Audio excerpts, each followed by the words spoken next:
Hello my dear students, so I am back with the NEET 2023 solutions of zoology section.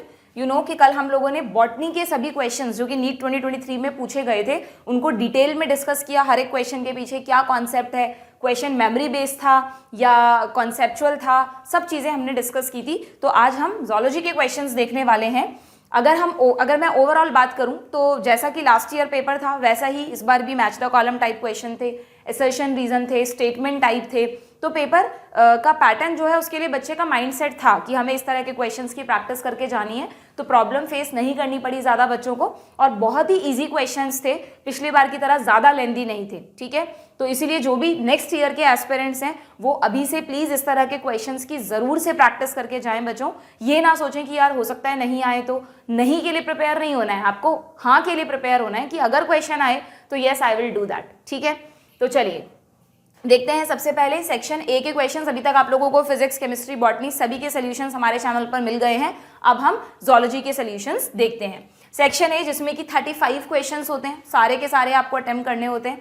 उसमें पहला question जो NEET 2023 में पूछा गया वो ये रहा, जो स्टेटमेंट टाइप क्वेश्चन है बच्चों। दो स्टेटमेंट्स आपके पास है। A protein is imagined as a line, the left end represented by first amino acid C terminal end the right end represented by last amino acid is N terminal. अब यहाँ पर आपको एक छोटी सी चीज सोचनी थी कि डायरेक्टली ना एनसीईआरटी में डायरेक्टली ये लाइन आपको नहीं मिलेगी, बट आपको थोड़ा सा लॉजिक लगाना था बच्चों यहाँ पर कि भाई अगर हम ये क्वेश्चन कहाँ से है, पहले तो ये क्वेश्चन बायोमॉलिक्यूल से है। देखो मैंने आपको कहा था ना बायोमॉलिक्यूल्स के क्वेश्चन बॉटनी में भी थे और जोलॉजी में भी हैं, तो ऐसा कोई डिवाइडेशन नहीं है कि इस चैप्टर से यहीं पर क्वेश्चन पूछे जाएंगे। अब जब भी आप कोई अमीनो एसिड ड्रॉ करते हो तो एक सेंटर में अल्फा कार्बन बनाते हो, इस अल्फा कार्बन पे इस तरफ आप कार्बोक्सिलिक एसिड जोड़ते हो और इस तरफ लेफ्ट साइड पर अमीनो ग्रुप जोड़ते हो। बाकी एक तरफ H होगा और एक तरफ H भी हो सकता है या R ग्रुप भी हो सकता है, ऐसा ही होता है। अब हमेशा हम अमीनो एसिड्स को इसी तरह बनाते हैं। अब आप सोचो अगर इसके आगे एक एक और अमीनो एसिड्स जुड़ते जाएं तो जो भी सबसे लेफ्ट मोस्ट अमीनो एसिड होगा उसमें यही वाला तो फ्री रहेगा ना, क्योंकि इस तरफ तो नया अमीनो एसिड जुड़ा है, तो CO तो NH2 के साथ बॉन्ड बना लेगा। तो जो भी लेफ्ट मोस्ट अमीनो एसिड होगा उसमें ये ग्रुप फ्री रहेगा, तो आप इसे एन टर्मिनल कहेंगे या नहीं। और जब आप इस तरह से आगे जोड़ते जाएंगे, मैं आपको नेक्स्ट स्लाइड पर एक बार दोबारा बता देती हूँ। ये देखो, अगर ये अल्फा कार्बन है, ये HR, ये COH और ये NH2, तो जो भी लेफ्ट मोस्ट अमीनो एसिड होगा उसमें क्या होगा, उसमें ये वाला ग्रुप फ्री रहेगा, तो आप इसको कहेंगे एन टर्मिनल।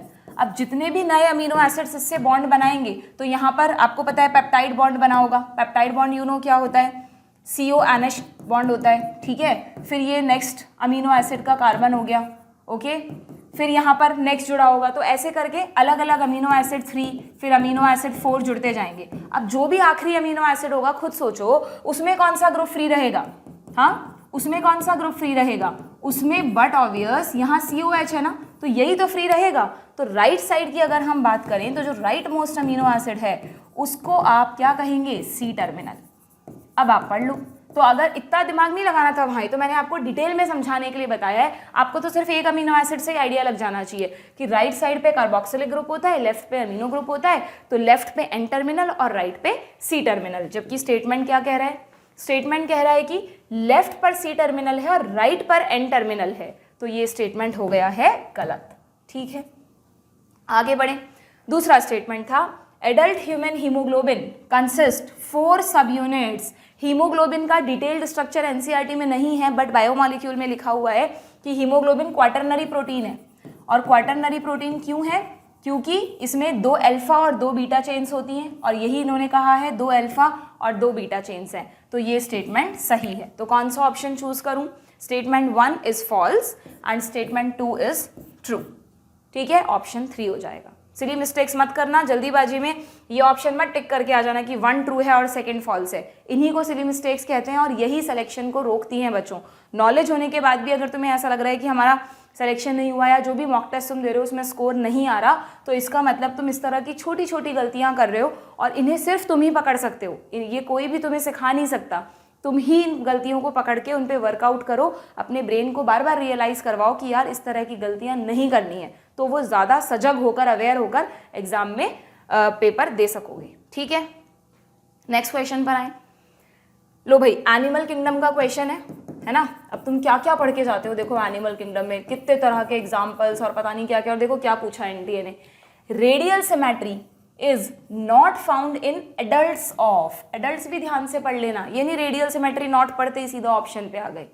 क्योंकि अगर हम बात करें हेमिकॉर्डेटा की, तो तुम्हें पता है हेमिकॉर्डेटा में तो बायलैटरल सिमेट्री होती है, ठीक है, चाहे लार्वा हो चाहे एडल्ट हो। सीलेंट्रेट्स और टीनोफोरा, इन दोनों में तो सिर्फ रेडियल सिमेट्री होती है, चाहे लार्वा हो चाहे एडल्ट हो, है ना।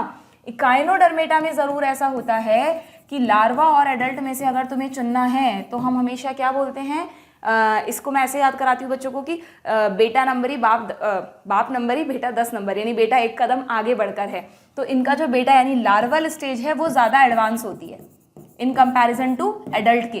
तो एडवांस मतलब लार्वा में होती है बायलैटरल सिमेट्री, जबकि एडल्ट में होती है रेडियल सिमेट्री, ठीक है। तो ऐसा नहीं है कि तुम इकाइनोडर्मेटा चूज करके आ जाओ, ऐसा होता है ना नीट के एग्जाम में, हमें लगता है यार कुछ क्वेश्चन पूछा है और एडल्ट का पूछा है और हमने पढ़ रखा है इकाइनोडर्मेटा में ना एडल्ट और लार्वा अलग अलग होता है, तो हम इस तरह की सोच मान के इसी को टिक करके आ जाते हैं, जबकि ये तो होगा ही नहीं। यहाँ पे ये पूछ रहा है कि रेडियल सिमेट्री किनके एडल्ट्स में नहीं होती, इसके एडल्ट में तो होती है, तो आंसर क्या होगा, हेमिकॉर्डेटा, ठीक है। मैं हर तरह से उलझा के तुम्हें क्वेश्चन बता रही हूँ क्योंकि कुछ बच्चों को एक ही नज़र में आ गया होगा जिन्होंने अच्छी प्रिपरेशन कर रखी है, बट जो उलझते हैं क्वेश्चंस में उन्हें भी तो समझ आना चाहिए ना कि हम गलती कैसे करते हैं, इसलिए क्वेश्चन का डिटेल एनालिसिस बहुत ज़रूरी है, ठीक है। तो ये मेमोरी बेस्ड क्वेश्चन था, क्लियर। और ये जो हमारा क्वेश्चन था ये वाला कॉन्सेप्चुअल क्वेश्चन कह सकते हैं, दोनों थे यहाँ पर। इसमें आप कॉन्सेप्ट लगा सकते थे, सेकंड स्टेटमेंट आपको पता होना चाहिए, नॉलेज बेस्ड क्वेश्चन कह लो, मेमोरी बेस्ड क्वेश्चन कह लो। आगे बढ़े, next question, which statement are correct regarding female reproductive system. Human reproduction से क्वेश्चन आए, ये तो ज़्यादातर बच्चे सही करके आते हैं इसके क्वेश्चन, पूरा कॉन्सेप्चुअल चैप्टर है। देखें क्या क्या स्टेटमेंट थे। In non-primate mammals, cyclical changes during reproduction are called estrus cycle. Non-primates में जो cyclic changes होते हैं उन्हें estrus cycle ही कहते हैं ना, बिल्कुल कहते हैं, you know that, है ना। जिसमें अच्छा ये वाला जो एक्चुअली ये ठीक है, चलो आप ह्यूमन रिप्रोडक्शन मान लो, बाकी ये स्टेटमेंट जो फर्स्ट चैप्टर है रिप्रोडक्शन इन ऑर्गेनिज्म, वहाँ पढ़ते हो आप कि मैमल्स में जो नॉन प्राइमेट्स हैं दे हैव एस्ट्रस साइकिल, जो कि सीजनल ब्रीडर्स हैं, और जो प्राइमेट्स हैं यानी कि हम, उनमें कंटिन्यूस ब्रीडिंग होती है। क्यों? दे आर कंटिन्यूस ब्रीडर्स, क्यों? Because they have menstrual cycle, ठीक है, ये सही है। First menstrual cycle begins at puberty and is called menopause, गलत, मेनार्क होता है ना फर्स्ट, तो मेनोपॉज तो एंड ऑफ मेंस्ट्रुएशन है, तो ये गलत हो गया। Lack of menstruation may be indicative of pregnancy, yes you know that very much. मे भी लिखा है ना इन्होंने, ऑलवेज नहीं लिखा, क्योंकि हमें पता है लैक ऑफ मेंस्ट्रुएशन कई बार स्ट्रेस में या कुछ और कारणों से भी हो सकता है, तो yes may be indicative of pregnancy. इस तरह के क्वेश्चंस में छोटे छोटे कीवर्ड्स मैटर करते हैं। Cyclic menstruation extend between menarche and menopause, menarche मतलब बिगिनिंग और मेनोपॉज मतलब एंड, तो जो साइक्लिक मेंस्ट्रुएशन है वो इन दोनों के बीच में ही होता है, तो ये भी बिल्कुल ठीक है। तो सिर्फ एक ही स्टेटमेंट गलत है, हमको करेक्ट स्टेटमेंट्स बताने थे। Choose the most appropriate answer, A, C and D, तो ये रहा आपका करेक्ट चॉइस, ऑप्शन 3, ठीक है, कंसेप्चुअल। आगे बढ़ें, असर्शन रीजन, देखो देख रहे हो आप ज़ूलॉजी में शुरू में ही कितने सारे तुम्हें स्टेटमेंट टाइप और असर्शन रीजन क्वेश्चन मिल गए हैं। क्या है क्वेश्चन भाई, स्टेटमेंट्स क्या दिए हैं। Nephrons are of 2 types, cortical and juxtamedullary. कहाँ से आया क्वेश्चन, ह्यूमन फिजियोलॉजी से, एक्सक्रीटरी सिस्टम। पढ़ते हैं आप एक्सक्रीटरी सिस्टम में कि जो किडनी है उसमें 2 तरह के नेफ्रॉन होते हैं। अगर ये कॉर्टेक्स है, ये मेड्यूला है, तो नेफ्रॉन्स कैसे होते हैं, कुछ इस तरह से। ये आपने बोमन्स कैप्सूल बना दिया, ये पीसीटी हो गया।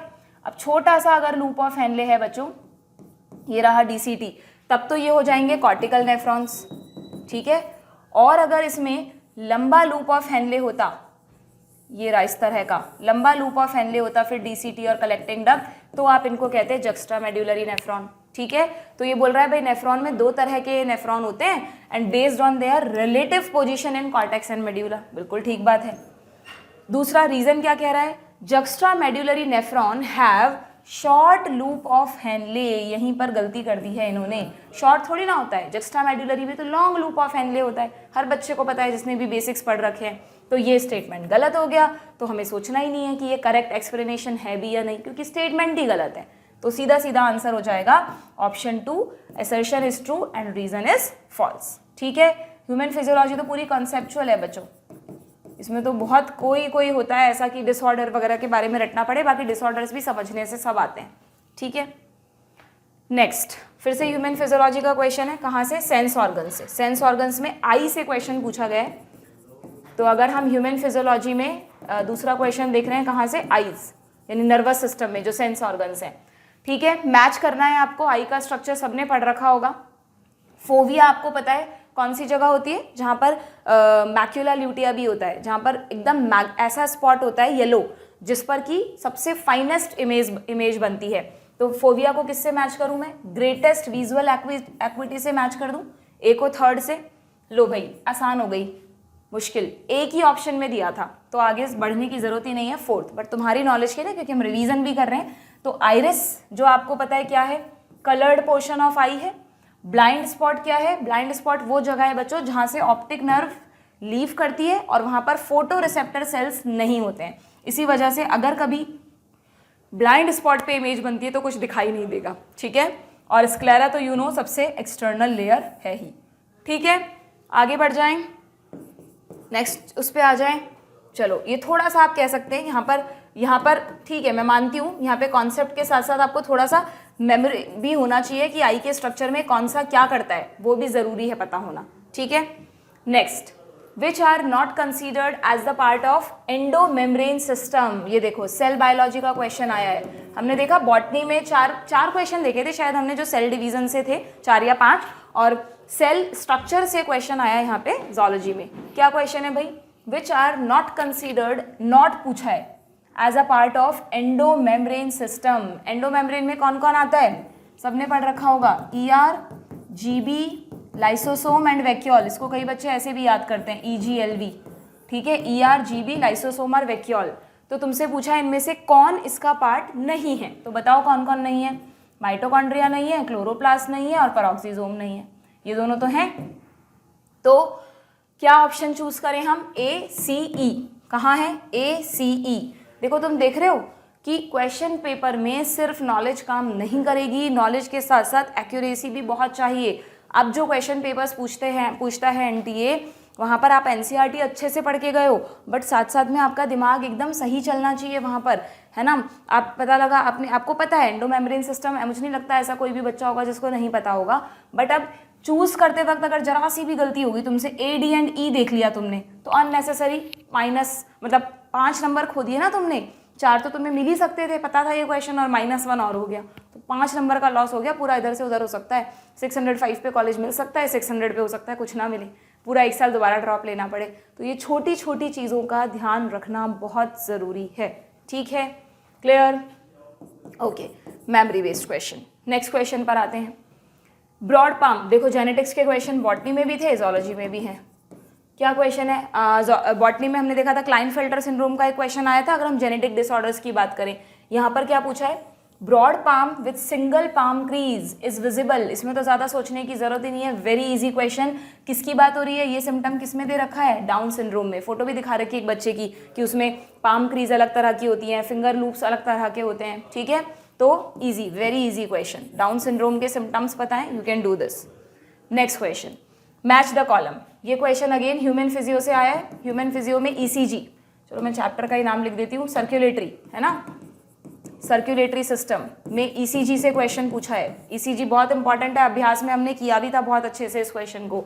देखो, P वेव को किससे मैच करूं भाई? ECG ध्यान है कि भूल गए? एक छोटी सी वेव बनती है, दैट इज P वेव, फिर QRS कॉम्प्लेक्स बनता है और फिर T वेव बनती है। This is P, this is QRS and this is T। तो जो ये छोटी सी P वेव है वो मैंने आपको बताया था कि जब कार्डियक साइकिल में एट्रिया जो हैं वो खाली हो रहे होते हैं। वैसे तो नॉर्मली एट्रिया से वेंट्रिकल्स में ब्लड अपने आप ही चला जाता है ना। जब एट्रिया की फिलिंग हो रही होती है तो साथ साथ में वेंट्रिकल्स की भी फिलिंग हो रही होती है ना बच्चों, ऐसे, है ना।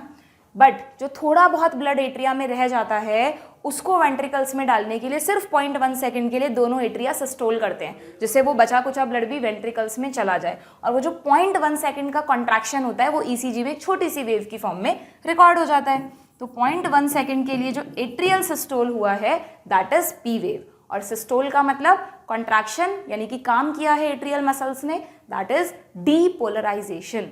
तो पी वेव को किससे मैच करें हम? Depolarisation of atria. रट के नहीं जाना है ईसीजी को, आराम से समझो, तुम बहुत अच्छे से समझ में आएगी, ठीक है। तो यहाँ पर क्या हो जाएगा बताओ? पी वेव को ए को थर्ड से मैच करना है, ये रहा।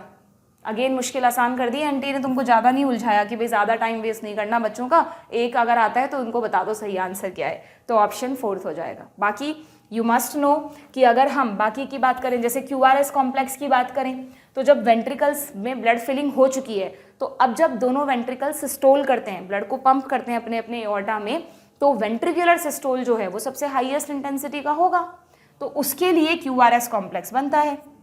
तो 0.3 सेकेंड के लिए जो वेंट्रिकुलर सिस्टोल होता है that is the QRS complex. तो क्यूआरएस कॉम्प्लेक्स को आप मैच करेंगे किससे? वेंट्रिकुलर डीपोलराइजेशन से, ये रहा, है ना। और फिर जो टी वेव होती है उसके लिए मैंने आपको बहुत अच्छे से अभ्यास बैच में समझाया था कि जो टी वेव है वहाँ पर क्या होता है, टी वेव में एक्चुअली में हम कहते हैं कि अब वेंट्रिकल्स जो हैं वो नॉर्मल होने की तरफ जा रहे हैं, यानी यहाँ पर वेंट्रिकल्स का रीपोलराइजेशन हो रहा है, ठीक है। डायस्टॉल नहीं है वो, that is not the diventricular diastole, यहाँ तक भी वेंट्रिकुलर सिस्टोल का एंड ही है। ध्यान रखना, एनसीईआरटी में लिखा हुआ है कि जो एंड ऑफ टी वेव है ना, वो एंड ऑफ वेंट्रिकुलर सिस्टोल को बताती है बच्चों, बट वो थोड़ा मतलब वो उस सिस्टोल की वो स्टेज है जब वेंट्रिकल अब नॉर्मलाइजेशन, रिलैक्सेशन की तरफ जा रहे हैं, इसलिए इसको डीपोलराइजेशन ना कह के रीपोलराइजेशन कहते हैं, ठीक है। तो टी वेव को किससे मैच करोगे? T wave is the repolarisation of ventricle, और क्यू तुम्हें दिखाई था यहाँ पर बिगिनिंग ऑफ सिस्टोल था, ठीक है। सारे कॉन्सेप्ट पता होने चाहिए, क्या पता नेक्स्ट टाइम क्या पूछ लें। नेक्स्ट क्वेश्चन क्या है भाई? विच of the following is common STD is completely curable? ये तो हमने बहुत अच्छे से पढ़ा था, ट्रिपल एच है ना, या एच क्यूब, जो भी तुम बोलो, herpes, HIV and hepatitis B, इन तीनों का क्योर नहीं है। एक बार हो जाए तो उसके बाद कंप्लीट क्योरेबल नहीं है, ठीक है। सिम्टम्स को कम कर सकते हैं, कंप्लीट क्योरेबल नहीं है। तो तुमसे क्या पूछा है कि which is curable, which is the completely curable, तो तीनों एच को हटा दो तो बचा क्या? गोनोरिया, ठीक है। कहाँ से आया है question? Reproductive health, reproductive health वही ह्यूमन रिप्रोडक्शन से रिलेटेड चैप्टर है। एसटीडी से क्वेश्चन आता है, तुम्हें पता है, कोई ऐसी अनएक्सपेक्टेड सा क्वेश्चन तो था नहीं, बहुत आसान क्वेश्चन था, very easy knowledge based question. Match the column, भाई जोलॉजी में तो मुझे लग रहा है सिंपल क्वेश्चन पूछे ही नहीं है, ज़्यादातर मैच द फॉलोइंग या स्टेटमेंट टाइप ही आ रहे हैं अभी तक तो। बाकी कोड टू कोड वेरी करता है, किस कोड में पहले क्या क्वेश्चन है बाद में क्या है, ठीक है। कहाँ से आया क्वेश्चन? डाइजेस्टिव सिस्टम, देख रहे हो ना, सारे सिस्टम से आ रहा है क्वेश्चन। डाइजेस्टिव हो गया, सर्कुलेटरी हो गया, नर्वस हो गया, एक्सक्रीटरी हो गया। पेप्टिक सेल्स, पेप्टिक सेल्स तुम्हें ध्यान है चीफ सेल्स को कहते हैं, और स्टमक का चीफ मेन काम क्या है? डाइजेशन करना। तो एंजाइम्स को जो बनाती हैं वो चीफ सेल्स या पेप्टिक सेल्स होती हैं। कहाँ है एंजाइम? ये रहा, पैप्सिनोजन एंड प्रोरेनिन। तो ए को थर्ड से मैच करना था, लो एनटी ने फिर नहीं उलझाया तुमको, पहले ही ऑप्शन में पता चल रहा है सही आंसर क्या है, ठीक है। अगेन वही नॉलेज की बात करें तो you must know, goblet cells तो कहीं पर भी हो, डाइजेस्टिव ट्रैक में हो, रेस्पिरेटरी ट्रैक में हो या रिप्रोडक्टिव ट्रैक में हो, गोबलेट सेल्स म्यूकस सिक्रीट करती हैं, कलश के शेप की छोटी छोटी सिंगल यूनिसेल्युलर ग्लैंड्स होती हैं। ऑक्जेंटिक सेल्स, इसके लिए मैंने तुमको ट्रिक बता रखी है, ओपी एसिड को अंदर लाया, ओपी एसिड को अंदर लाया, है ना। कैसे याद करते हो पता है ना, ओ यानी ऑक्जेंटिक, इन्हीं का दूसरा नाम है पेराइटल, और ये दो चीज़ें सिक्रीट करती है, एक तो HCl को और एक अंदर यानी इंट्रिंसिक फैक्टर को। तो HCl और इंट्रिंसिक इन्हीं से सिक्रीट होता है, ये रहा, है ना। और हिपैटिक सेल्स तो तुम्हें पता है लिवर क्या बनाएगा? बाइल जूस बनाएगा, क्लियर। बाकी तुम्हें फर्स्ट ऑप्शन से आंसर मिल जाएगा तुम्हारा। आगे बढ़ें, अगेन ये तो सब मतलब ठीक है, यहाँ पर आप कह सकते हो थोड़ा सा याद रखना भी इम्पॉर्टेंट है, तो मेमोरी बेस्ड क्वेश्चन, ठीक है। बाकी वैसे वेरी इजी है बच्चों, इसमें कुछ भी टिपिकल नहीं है कि नहीं आए किसी को। नेक्स्ट क्वेश्चन क्या पूछा है? असर्शन रीजन आ गया, लो भाई फिर से। ये कहाँ से आया है? Fertilisation, human reproduction. Human reproduction का दूसरा क्वेश्चन हो गया ना, एक मेंस्ट्रुअल साइकिल पे पूछा गया है और दूसरा फर्टिलाइजेशन पे पूछा गया है। एंडोमेट्रियम, ध्यान है, यूट्रस की सबसे अंदर वाली layer, is necessary for implantation of blastocyst. Again I am repeating, इस तरह के क्वेश्चन में आखिरी वर्ड तक पढ़ना, क्या पता लिख दिया हो इम्प्लांटेशन ऑफ मोरूला, तो वैसे ही गलत हो जाता ना। तो ब्लास्टोसिस्ट के इम्प्लांटेशन के लिए एंडोमेट्रियम नेसेसरी है, बिल्कुल है। दूसरा, in the absence of fertilisation, अगर फर्टिलाइजेशन नहीं हुआ तो जो कॉर्पस ल्यूटियम है ओवरी में जो प्रोजेस्टेरॉन सिक्रीट कर रही थी वो डिजेनरेट हो जाएगी and it cause shedding of endometrium. इन्होंने लिखा है डिसइंटीग्रेशन, यानी वही एंडोमेट्रियम की शेडिंग स्टार्ट हो जाएगी, that is weeping of uterus, यानी मेंसेस फेज स्टार्ट हो जाएगी। ठीक है, तो ब्लीडिंग फेज स्टार्ट हो जाएगी, तो ये भी बिल्कुल ठीक है। अब सोचो, अगर तुम्हें किसी को ये समझाना है कि एंडोमेट्रियम ब्लास्टोसिस्ट के इम्प्लांटेशन के लिए ज़रूरी है, तो क्या तुम उसे ये लॉजिक दोगे क्या? ये बात बिल्कुल ठीक है, बट लॉजिक ये दोगे क्या? नहीं, आप उसे समझाओगे कि ब्लास्टोसिस्ट जो है वो एंडोमेट्रियम के कांटेक्ट में आती है, विलाय बनते हैं, दोनों में जंक्शन बनता है, तब इम्प्लांटेशन होता है, ये थोड़ी ना समझाओगे। तो इसका मतलब ये इसका करेक्ट एक्सप्लेनेशन नहीं है। ओके, तो ऑप्शन 1 हो जाएगा यहाँ पे। समझ गए इस तरह के क्वेश्चंस को कैसे करना है? कोई कंफ्यूजन तो नहीं है? चलिए अगला क्वेश्चन, ये कहाँ से आया है भाई? क्लोनिंग वेक्टर, ये तो बायोटेक से आ गया है क्वेश्चन, बायोटेक से। विच of the following is not a cloning vector? कौन इनमें से क्लोनिंग वेक्टर नहीं है बच्चों? बहुत आसान क्वेश्चन पूछा है, YAC, BAC, PBR 322 और प्रोब। तो प्रोब नो डाउट बायोटेक्नोलॉजी में यूज होते हैं, बट प्रोब तो किसके लिए यूज होते हैं आपको पता है? DNA फिंगरप्रिंटिंग में। प्रोब क्या होता है? प्रोब होता है सिंगल स्टैंडर्ड DNA सीक्वेंसेस जो हमने लेबोरेटरी में बनाई होती हैं, है ना, सिंथेसाइज्ड, जिससे हम उनको हाइब्रिडाइजेशन कर सकें, मतलब उन्हें दूसरी सीक्वेंसेस के साथ जोड़ सकें और पता लगा सकें। प्लस ये रेडियो एक्टिव भी होती हैं, है ना, जिससे हम इनकी प्रेजेंस को डिटेक्ट कर सकें। क्लियर? तो वो प्रोब होता है, ना कि वेक्टर है प्रोब। तो इसलिए सिंपली आंसर हो जाएगा probe, knowledge based question. Clear? Next, match the following फिर आ गया। कहाँ से आया है भाई? ह्यूमन हेल्थ से। ह्यूमन हेल्थ में तो मान के चलो बच्चों, इम्यूनिटी वैसे बहुत इंपॉर्टेंट टॉपिक है, बट ज़्यादातर मैंने देखा है इम्यूनिटी से भी आता है क्वेश्चन, बट जनरली एक पैथोजेंस पे क्वेश्चन तो आ ही जाता है। तो इसलिए हर डिजीज़ का नाम जो NCERT में दी है और उसके पैथोजेंस का लिस्ट बना के रखना अपने शॉर्ट नोट्स में, और लास्ट में उसे रिवाइज करके ज़रूर जाना। ठीक, टीनिया को किससे मैच करें? अरे ये पैथोजेंस वाला क्वेश्चन नहीं है, सॉरी, मुझे कोई और क्वेश्चन याद रह गया। एक ऐसा ही सेम पैथोजन वाला भी है, ये तो खैर एनिमल किंगडम का है। चलो इस क्वेश्चन को देखकर तो खुश हो जाओ, मेहनत काम तो आई। इंपॉर्टेंट कैरेक्टरिस्टिक्स याद करके जाते हो तुम हर फाइलम के, बस उसी पे क्वेश्चन है। टीनिया प्लेटीहेल्मिन्थीज में आता है, सबसे पहले फ्लेम सेल्स बनी थी, ए को थर्ड से मैच करना है। अरे एनटी ने तो बिल्कुल तुम्हें जोलॉजी में मैच द फॉलोइंग दिए हैं, बट हलवा बना के दिए हैं, बिल्कुल आराम से मस्ती से खाओ तुम उनको, है ना।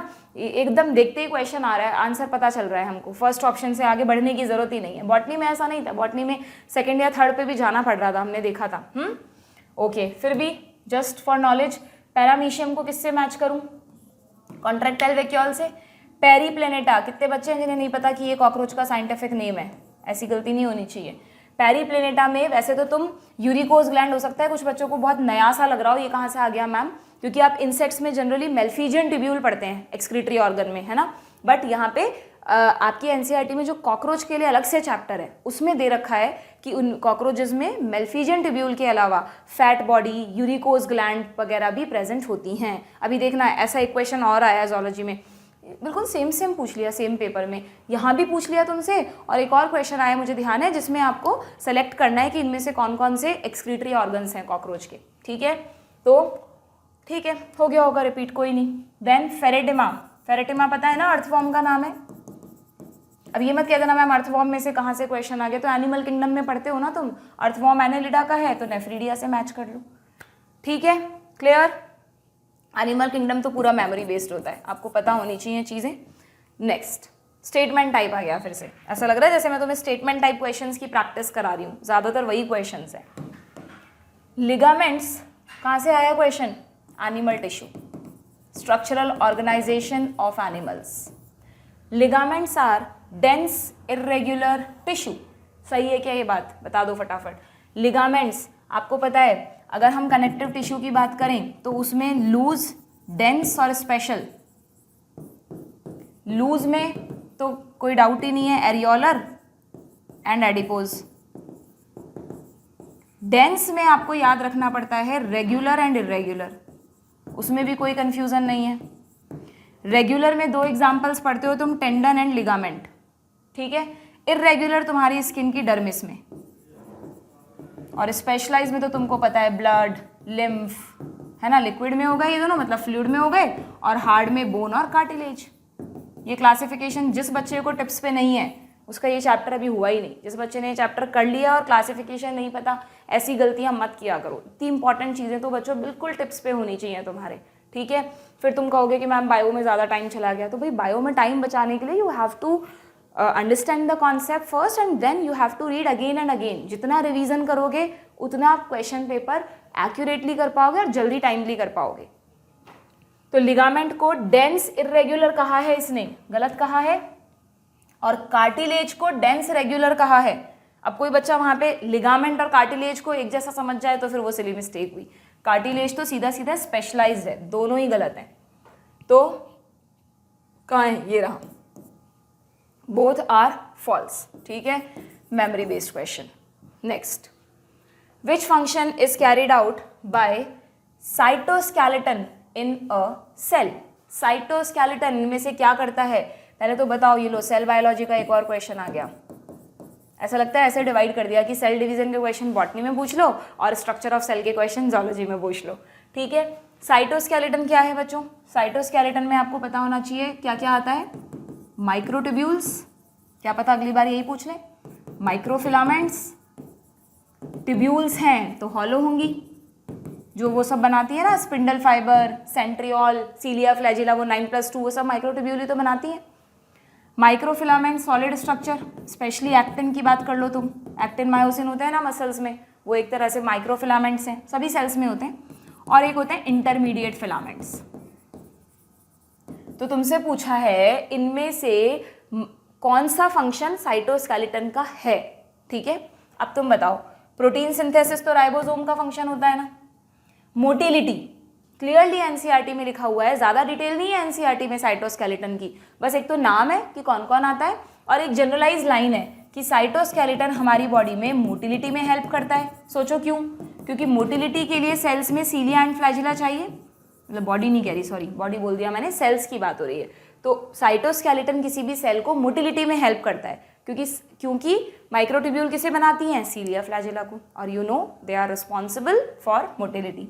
प्लस साइटोस्केलेटन कॉन्ट्रैक्टिलिटी प्रोवाइड करता है, कॉन्ट्रैक्टाइल नेचर का जो है सेल वो माइक्रोफिलामेंट्स की वजह से है।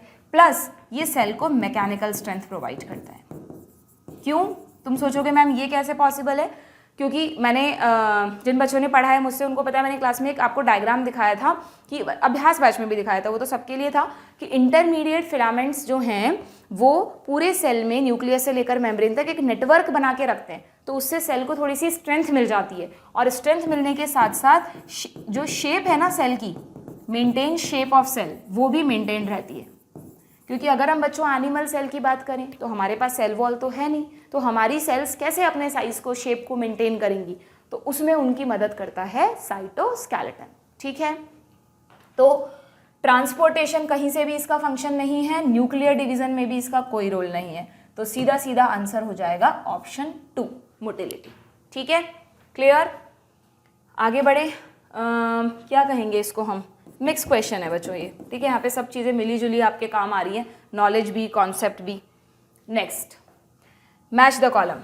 ये कहाँ से आया भाई, जेनेटिक्स से, जेनेटिक्स से आया बच्चों ये क्वेश्चन, ठीक है।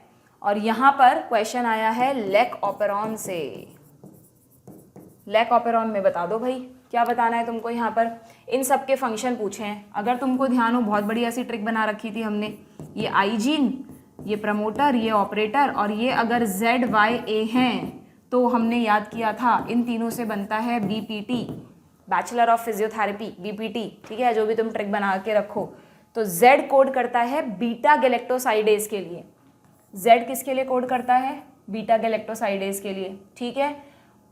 D को फर्स्ट से मैच करना है, पहले तो देख लो, D को फर्स्ट से लो, बढ़ने की जरूरत ही नहीं आगे, इतनी सी ट्रिक तुरंत क्वेश्चन करवा देगी, बाकी चेक कर लो आप। Y किससे करेगा, परमिएज के लिए। A किसे करेगा, T यानी ट्रांस एसिटाइलेज के लिए। और जो जीन I होता है, ये वाला, दिस वन, इनहिबिटरी जीन, ये क्या बनाता है, ये बनाता है रेगुलेटरी प्रोटीन। और जो क्या होती है यहाँ पर, रिप्रेसर, जो आपको पता है जब ऑपरेटर से जुड़ेगी तो ऑपरेटर को ब्लॉक कर देगी। ट्रांसक्रिप्शन पॉसिबल नहीं है जब तक रिप्रेसर यहाँ जुड़ा रहे। तो आई किसको बनाएगा? रिप्रेसर प्रोटीन को। ठीक है, हम हर तरह से क्वेश्चन को देख रहे हैं, नीट में कैसे करना है उसकी पूरी नॉलेज भी हमें होनी चाहिए। सारे एस्पेक्ट्स हम यही इस मेन सोल्यूशन, ये जो डिटेल सोल्यूशन आपको दिए जा रहे हैं, इसका यही पर्पज़ है कि आप चीज़ों को सीखें भी। ठीक है, आगे बढ़ें बच्चों। Knowledge based question next, which statement is correct? कहाँ से आया है भाई क्वेश्चन? इकोलॉजी से। मुझे क्योंकि बायो मैग्निफिकेशन दिख रहा है इसमें, बॉटनी में भी किया था ना हमने एक ऐसा क्वेश्चन। देखो अगेन बॉटनी में भी उसी कॉन्सेप्ट पे पूछ लिया। बॉटनी में भी हमने क्वेश्चन किया था, करेक्ट स्टेटमेंट बताना था, उसमें एल्गल ब्लूम, यूट्रॉफिकेशन, ये सब था, और यहाँ पर भी है। मतलब ठीक है, अब ठीक है एनटीए ने पूछ लिया तो, बट मुझे ऐसा लगता है कि एक टॉपिक से एक ही क्वेश्चन आना चाहिए, इतने सारे टॉपिक्स हैं पूछे जाने के लिए। कोई बात नहीं, देखते हैं। करेक्ट स्टेटमेंट बताना है, पहले तो इसको अंडरलाइन कर दो, सर्कल कर दो। Bio magnification is the increase in concentration of the toxicant at successive trophic level। बिल्कुल ठीक है, जैसे जैसे आप हायर लेवल पे जाओगे, जो टॉक्सिकेंट है जैसे DDT हुआ, मर्क्यूरी हुआ, उसकी कॉन्सेंट्रेशन बढ़ती जाएगी। सही स्टेटमेंट है। Presence of large amount of nutrients in water, अगर वाटर में एक्सेस न्यूट्रिएंट्स हैं, कल भी बताया था बॉटनी के सॉल्यूशन में कि अगर वाटर में एक्सेस न्यूट्रिएंट्स हैं तो उसकी वजह से एल्गल ब्लूम जल्दी हो जाएगा। नाइट्रेट फॉस्फेट ज़्यादा है पानी में तो पूरे पानी में एल्गल ब्लूम हो जाएगा, पॉइजनस हो जाएगा वो वाटर। ये क्या कह रहा है? Presence of nutrients in water restrict the algal Bloom. अब वो बात अलग है कि तुम्हें जल्दीबाजी में रेस्ट्रिक्ट ना दिखे, तुम्हें लगे इंड्यूस द एल्गल ब्लूम, ऐसा होता है। जो दिमाग में चल रहा होता है ना वही दिख भी जाता है नीट में कई बार, फिर घर पे आके दिखता है यार हमने तो इंड्यूस पढ़ा था, ये रेस्ट्रिक्ट कहाँ से आ गया। तो इस बात का ध्यान रखना। गलत। Algal Bloom decrease fish mortality. अब तुम एल्गल ब्लूम को फिश मॉर्टैलिटी से हमेशा कोरिलेट करते हो कि अगर पानी में एल्गल ब्लूम हुआ तो फिश मॉर्टैलिटी होगी, बट ध्यान दो ये कह रहा है कि कम करता है, ये फिशेस की डेथ को कम करता है एल्गल ब्लूम। गलत है, इंक्रीज करता है बच्चों। ठीक है। Eutrophication refers to increase in domestic sewage and waste water in lakes. Eutrophication कब होगा? जब लेक में waste water and domestic sewage बढ़ेगा। नो डाउट कुछ हद तक ये रिस्पॉन्सिबल है, बट मेनली जो यूट्रॉफिकेशन है वो किसकी वजह से होता है? मतलब जो डिकम्पोजिशन बढ़ जाता है, इंडस्ट्रियल वेस्ट जब पानी में मिलता है तो उसकी वजह से यूट्रॉफिकेशन ज़्यादा होता है। फिर भी मैं एग्री करती हूँ, पूरी तरह से गलत नहीं है ये स्टेटमेंट। डोमेस्टिक वेस्ट भी कहीं ना कहीं रिस्पॉन्सिबल है यूट्रॉफिकेशन के लिए, बट इंडस्ट्रियल वेस्ट ज़्यादा रिस्पॉन्सिबल है, तो इसलिए ये स्टेटमेंट गलत है। ठीक है, क्लियर? तो इसमें क्या आंसर हो जाएगा? ऑप्शन 1। कॉन्सेप्चुअल क्वेश्चन, सारे कॉन्सेप्ट्स पता हैं तो आराम से कर लोगे। ठीक है, लो भाई पेडिग्री में से क्या पूछ लिया, क्या क्या पढ़ के जाते हो तुम लोग, है ना? और क्या पूछ लिया यहाँ पे? सिंपली तुमसे पूछ लिया विच of the following symbol represent mating between relatives. पूरा सिंबल्स का एक चार्ट दे रखा है एनसीईआरटी में। अब तुम तो नॉर्मली बस इन्हीं पे ध्यान देते हो, कुछ बच्चे तो सिंबल्स पढ़ते भी नहीं है कि सीधा पेडिग्री सॉल्व कर लो। पेडिग्री पूछेंगे कब, कहाँ एनटीए ने की? हर बार जो पूछा जाता है वही हम पूछेंगे, कभी कभार कुछ और भी पूछ सकते हैं, पूछेंगे एनसीईआरटी से, इस बात पे अड़ा हुआ है। ठीक है, तो तुमसे पूछ लिया बच्चों जो कंसैनिगुअस मैरिज होती है, कंसैनिगुअस मैरिज मतलब जो रिलेटिव्स के बीच में अगर मैरिज होती है वो हमें पेडिग्री में दिखानी है, तो उसके लिए ऑप्शन 1। सीधा सीधा सिंबल दे रखा है, कंप्लीट, मतलब वेरी इजी क्वेश्चन। ढंग से एनसीईआरटी जो पढ़ता है उसका गलत हो ही नहीं सकता। Once the undigested and unabsorbed substance enter the caecum, caecum digestive system से एक और क्वेश्चन आया है, एक पेप्टिक सेल्स गैस्ट्रिक ग्लैंड्स पे आया था, दूसरा इस पर आया है। एंटर द सीकम, पहले तो बताओ मुझे, तुरंत पिक्चराइजेशन होना चाहिए दिमाग में कि अगर हम ये स्मॉल इंटेस्टाइन खत्म हुई और यहाँ से ये सीकम स्टार्ट हो गया, हाँ यहाँ से ये सीकम स्टार्ट हो गया, ऐसा ही होता है ना, दिस इज सीकम ना, और स्मॉल इंटेस्टाइन का जो लास्ट पार्ट है this is ilium, you know that. तो वो कह रहा है कि जो अनअब्जॉर्ब्ड फूड है वो जब सीकम में आ जाएगा तो इसका बैक फ्लो ना हो, ये वापस इधर ना चला जाए, इसको कौन प्रिवेंट करेगा? तो बताओ यहाँ पे कौन सा वॉल्व होता है बच्चों? यहाँ पर होता है इलियोसीकल वॉल्व। ठीक है, तो आंसर क्या हो जाएगा? Option 1, conceptual question. ठीक है, आपको अगर नाम पता है, अच्छे से पढ़ रखे हैं, ये इलियम है, ये सीकम है, तो वॉल्व का नाम याद आ जाएगा। अब इसमें कुछ रटने जैसा थोड़ी ना, अब तुम इतना भी नहीं याद रख सकते यार, ये तो छोटी क्लासेस से पढ़ते आए हो डाइजेस्टिव सिस्टम के पार्ट। इस बार तो एनसीईआरटी ने हटा और दिया ये चैप्टर, पता नहीं क्या सोच के हटा दिया। एनसीईआरटी ने हटाया, एनटीए ने नहीं हटाया अभी तक, ठीक है। अब एनटीए क्या करने वाला है वो पता नहीं है अभी किसी को भी, बट हाँ डाइजेस्टिव सिस्टम अच्छा और इंटरेस्टिंग चैप्टर लगता है बच्चों को भी और हमें भी, ठीक है। देखते हैं क्या होगा, आगे बढ़े। Next, which of the following technique does not serve the purpose of early diagnosis of a disease for its early treatment. कहाँ से आया ये क्वेश्चन? अगर ध्यान दिया हो तो बायोटेक में एक टॉपिक दे रखा है एप्लीकेशंस में, मॉलिक्यूलर डायग्नोसिस। बहुत फ्रिक्वेंटली नहीं पूछते वहाँ से क्वेश्चन, बट बहुत आसान पूछा है, कुछ ज़्यादा मुश्किल नहीं है। जो मॉलिक्यूलर, भाई आज के ज़माने में तो तुम्हें बिल्कुल नॉलेज होनी चाहिए। अभी कोविड में RT-PCR जो इतना कॉमनली टेस्ट हुआ वो क्या था? वो मॉलिक्यूलर डायग्नोसिस ही था पूरा, ठीक है। PCR उसी का तो पार्ट है। तो तुमसे क्या पूछा है कि इनमें से कौन सा टेस्ट अर्ली डिटेक्शन में हेल्प नहीं करता, यानी वो टेस्ट चुनना है जो मॉलिक्यूलर डायग्नोसिस का पार्ट नहीं है। तो बताओ तुम मुझे, ये रहा, ये ट्रेडिशनल मेथड है बच्चों, कब से यूज़ होता आ रहा है। बायोटेक तो बहुत बाद में आई है ना। सिंपली ब्लड टेस्ट या यूरिन टेस्ट से पता तो चलता है पैथोजेंस का, बट थोड़ा लेट पता चलता है। इसीलिए फिर साइंटिस्ट ने ये सारी टेक्निक डेवलप की, PCR, ELISA, rDNA टेक्नोलॉजी, ठीक है। तो नॉट में आ जाएगा ऑप्शन 1, नॉलेज बेस्ड क्वेश्चन, ठीक है। आगे बढ़ें। लो भाई, नेक्स्ट क्वेश्चन फिर से स्टेटमेंट टाइप आ गया। टाइम तो लगता है देखो स्टेटमेंट टाइप क्वेश्चन करने में, एक तो क्वेश्चन पढ़ा और 4 में से 1 हटाया। एक स्टेटमेंट को धीरे धीरे पढ़ो, तो प्रैक्टिस करके जाना इनकी, ठीक है। क्या है? Low temperature preserve the enzyme in a temporarily inactive state. कहाँ से आया क्वेश्चन? बायोमोलिक्यूल से एक और क्वेश्चन, मतलब 2 क्वेश्चन बच्चों बॉटनी में थे, 2 जोलॉजी में थे, 4 क्वेश्चन हो गए बायोमोलिक्यूल से, है ना। छोड़ना नहीं है इस चैप्टर को। और ऐसा नहीं कि कुछ बहुत ज़्यादा आउट ऑफ द बुक जाके पूछ लिया, जो सिंपल मोस्ट इंपॉर्टेंट चीज़ें हैं वही पूछी हैं, ठीक है। तो बायोमोलिक्यूल्स में एंजाइम्स हाईली कॉन्सेप्चुअल टॉपिक, अकेला ऐसा टॉपिक है जिसमें रटना नहीं पड़ता, चीज़ों को समझना पड़ता है। देखें क्या पूछा, लो टेम्परेचर पर एंजाइम जो है वो इनएक्टिव स्टेट में चले जाएंगे क्या? बिल्कुल पढ़ रखा है हमने, ऐसे ग्राफ बनाते हैं ना हम, टेम्परेचर का क्या इफेक्ट होगा एंजाइमेटिक एक्टिविटी पर। ये एक्टिविटी है एंजाइम की, मतलब ये एंजाइम का एक्शन है और ये टेम्परेचर है। तो ये ऑप्टिमम टेम्परेचर है जिस पे एंजाइम अपना बेस्ट देंगे। अगर इससे कम होगा तो एंजाइम इनएक्टिव हो जाता है, अगर टेम्परेचर ज़्यादा हो जाएगा तो आपको पता है एंजाइम्स का क्या हो जाता है? डीनेचुरेशन, क्योंकि एंजाइम एक प्रोटीन है, ठीक है। तो ये क्या कह रहा है?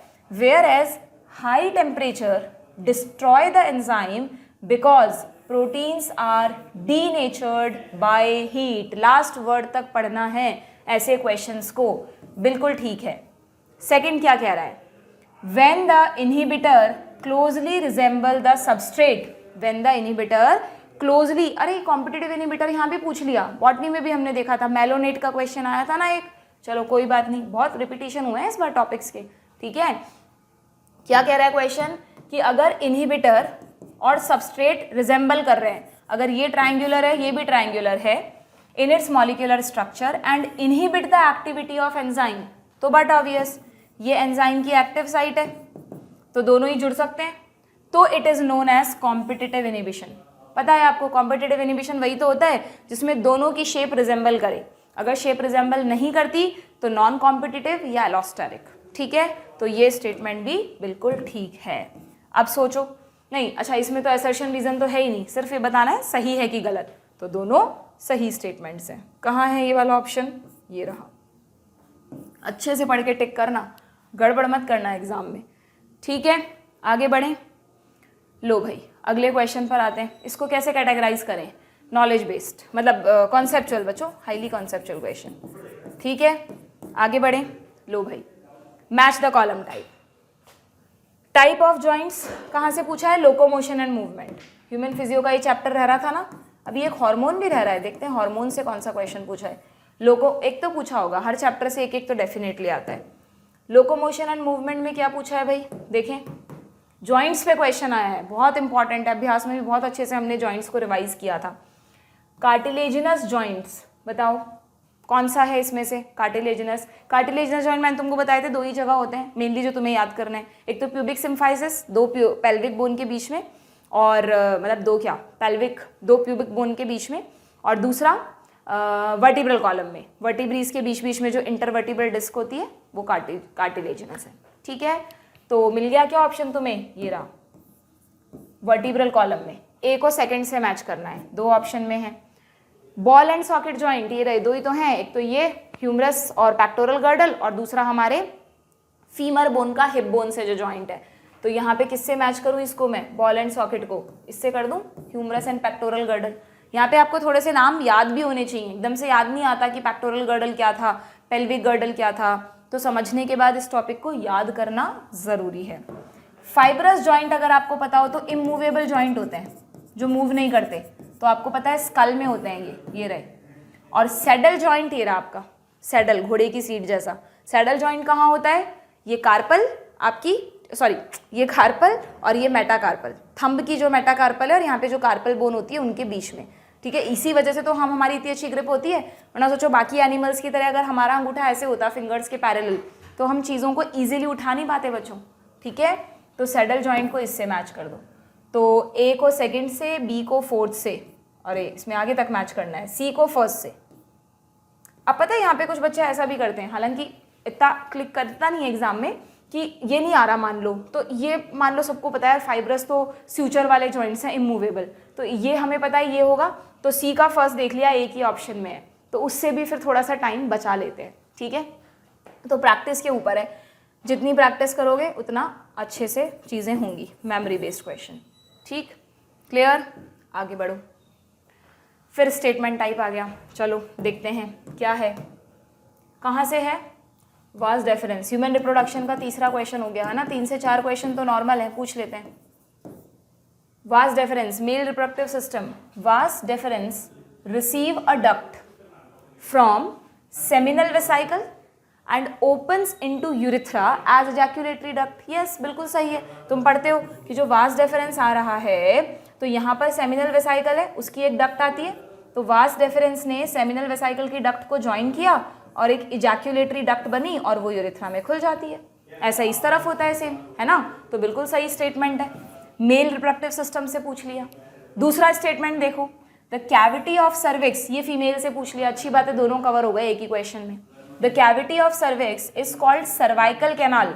जब तुम यूट्रस का स्ट्रक्चर बनाते हो तो उसमें जो नैरो पार्ट है यूट्रस का, उसमें जो कैविटी है उसको सर्वाइकल कैनाल कहते हो, मतलब अगर ये सर्विक्स मान रहे हो तो this is the cervical canal, और वेजाइना में जो कैनाल है वो वेजाइनल कैनाल, और यही तो बर्थ कैनाल है बच्चों, इसी से तो बर्थ होता है। तो क्या कह रहा है ये, क्या, which along with vagina forms birth canal, बिल्कुल ठीक बात है, दोनों ही स्टेटमेंट करेक्ट हैं, बोथ आर करेक्ट। कहाँ है ऑप्शन, ये रहा। ठीक है, इसमें तो क्या ही रटोगे, तो सब कुछ समझने वाली चीज़ें हैं बच्चों। ठीक, क्लियर, आगे बढ़ो। In which blood corpuscles the HIV undergoes, HIV human health से एक और क्वेश्चन आया है ना, ह्यूमन हेल्थ से आया है, HIV का रेप्लिकेशन सब बच्चे पढ़ते हैं बहुत अच्छे से। In which blood cells the HIV undergo replication and produce progeny viruses. अब यहाँ पर इस क्वेश्चन में थोड़ा सा झोल था बच्चों इस बार। ठीक है, हालांकि ऑप्शन ऐसे थे कि आपको वही चूज करना पड़ेगा, तो इसको एनटीए कोई बोनस वोनस नहीं देगा, बट हाँ इस क्वेश्चन में ये ज़रूर चीज़ थी कि इसमें आपको बोला है कि HIV जो है वो रेप्लिकेट कर रहा है, और क्लियरली एनसीईआरटी में बता रखा है कि HIV का जो रेप्लिकेशन होता है वो होता है मैक्रोफेजेस में, और जब मैक्रोफेजेस में उनका नंबर बहुत बढ़ जाता है तो फिर HIV अटैक करता है हेल्पर टी सेल्स पर। अब यहाँ पर ऑप्शन में देखो इन्होंने दिया ही नहीं मैक्रोफेज, क्या क्या दिया है, B lymphocyte, eosinophil, basophil, TH cell. मान लो एक बार को मोनोसाइट भी दिया होता ना तो भी हम कंफ्यूज हो जाते कि यार मोनोसाइट्स का ही मॉडिफाइड फॉर्म है मैक्रोफेजेस, बट वो तो दिया ही नहीं। तो फिर इस क्वेश्चन में आपको कुछ भी सोचने की जरूरत नहीं है, फिर तो आंसर हेल्पर टी सेल ही करना है, क्योंकि HIV 2 ही सेल से रिलेटेड है, मैक्रोफेजेस से और TH सेल से। हालांकि इस क्वेश्चन में मैक्रोफेज दिया होना चाहिए था बट नहीं दिया, तो we have to choose TH cells. ठीक है, कॉन्सेप्चुअल क्वेश्चन। नेक्स्ट बढ़े, वैसे तो रॉन्ग क्वेश्चन बट कोई बात नहीं है। नेक्स्ट क्वेश्चन है match the column. Match the column में क्या पूछा है भाई, ये कहाँ से आ गया, ह्यूमन हेल्थ से एक और क्वेश्चन आया है, ह्यूमन हेल्थ से तीसरा क्वेश्चन हो गया ये, है ना, तीसरा हो गया कि दूसरा हुआ है, वो तो हम कंफ्यूज हो गए थे ना वहाँ पे, वो पैथोजेंस वाला नहीं था, सॉरी सेकंड क्वेश्चन ही है अभी। और इसमें भी ड्रग अब्यूज से क्वेश्चन पूछा है। जनरली कम पूछते हैं, फ्रिक्वेंटली नहीं आता, ठीक है। अब इसमें आपसे जो ड्रग्स कॉमनली यूज होते हैं, मिस यूज होते हैं, उनके एक्शन पूछे हैं बच्चों। देखो क्या क्या पूछा है भाई। अगर हम हेरोइन की बात करें, अब देखो यहाँ हेरोइन और मॉर्फिन दोनों दिए हैं, तो आपको पता होना चाहिए कि जो ओपियम प्लांट है उससे जो लेटेक्स से निकलता है वो मॉर्फिन होता है। फिर उस मॉर्फिन का जब डाई एसिटाइलेशन करते हैं तो बनता है हेरोइन, है ना, तो बनता है heroin. And heroin is used as a sedative, sedative की तरह यूज होता है ये ड्रग्स में। और मॉर्फिन को इसी फॉर्म में मेडिकल इंडस्ट्री में यूज किया जाता है एज अ पेन किलर। वो वाली पेन किलर नहीं है जो आप नॉर्मली खाते हो सिर दर्द वगैरह होने पर, वो तो बहुत माइल्ड पेन किलर होती हैं बच्चों। ये तो ऐसे मेडिकल स्टोर्स पे मिलती ही नहीं है अपने आप। ये तो जो जनरली जो सर्जरीज वगैरह होती हैं या कैंसर वगैरह के जो पेशेंट्स होते हैं जिनको बहुत ज़्यादा पेन रहता है, उनके पेन को सबसाइड करने के लिए ये पेन किलर्स दी जाती हैं, ठीक है। तो ये आपको ऐसे नहीं मिलेंगी, ये तो डॉक्टर्स ही यूज़ कर सकते हैं। बट येस, लिखा है एनसीईआरटी में कि morphine is use as a painkiller. तो मॉर्फिन को आप किससे मैच करोगे? पेन किलर से। और हेरोइन जो है ये क्या है? सेडेटिव है। तो ए को सेकंड से मैच करना है आपको, ठीक है। वैसे तो यहीं पर आपको मिल जाएगा आपका आंसर, दैट इज ऑप्शन 4, ठीक है। बाकी यू मस्ट नो मैरिजुआना जो है वो कैनाबिनॉइड्स में आता है और कैनाबिनॉइड सीवीएस पर भी इफेक्ट डालते हैं। ये स्टिमुलेंट्स होते हैं, जैसे भांग वगैरह है ना, उनको पीकर पर्सन कैसे स्टिमुलेटिव हो जाता है, प्लस सीवीएस पे भी इनका इफेक्ट देखा गया है। और कोकेन जो है वो कोकेन जो है वो क्या करता है? कोका अल्कलॉइड्स में डोपामीन के ट्रांसपोर्ट से इंटरफेयर करता है। एंड यू नो कोकेन जो है वो मतलब खुशी का सा एहसास कराता है, यूफोरिया टाइप का सा एहसास कराता है। Okay, clear? तो ऑप्शन 4 हो जाएगा। यहाँ पर आपको मेमोरी बेस्ड क्वेश्चन में रख सकते हो आप, इसको पता होना चाहिए किस ड्रग का क्या एक्शन है और कॉन्सेप्ट से जोड़कर उन्हें याद कर सकते हो। Next question, vital capacity of lung, ये कहाँ से आया है भाई? लो, रेस्पिरेटरी सिस्टम का क्वेश्चन मिल गया है तुमको। Respiratory system, vital capacity of lung is, बताओ वाइटल कैपेसिटी में किस किस को रखा था हमने? तीनों जो इंपॉर्टेंट, जो लंग्स के इंपॉर्टेंट मेन है, tidal volume, inspiratory reserve volume and expiratory reserve volume, उनको मिलाकर हम कहते हैं वाइटल कैपेसिटी। ये रहा option 3।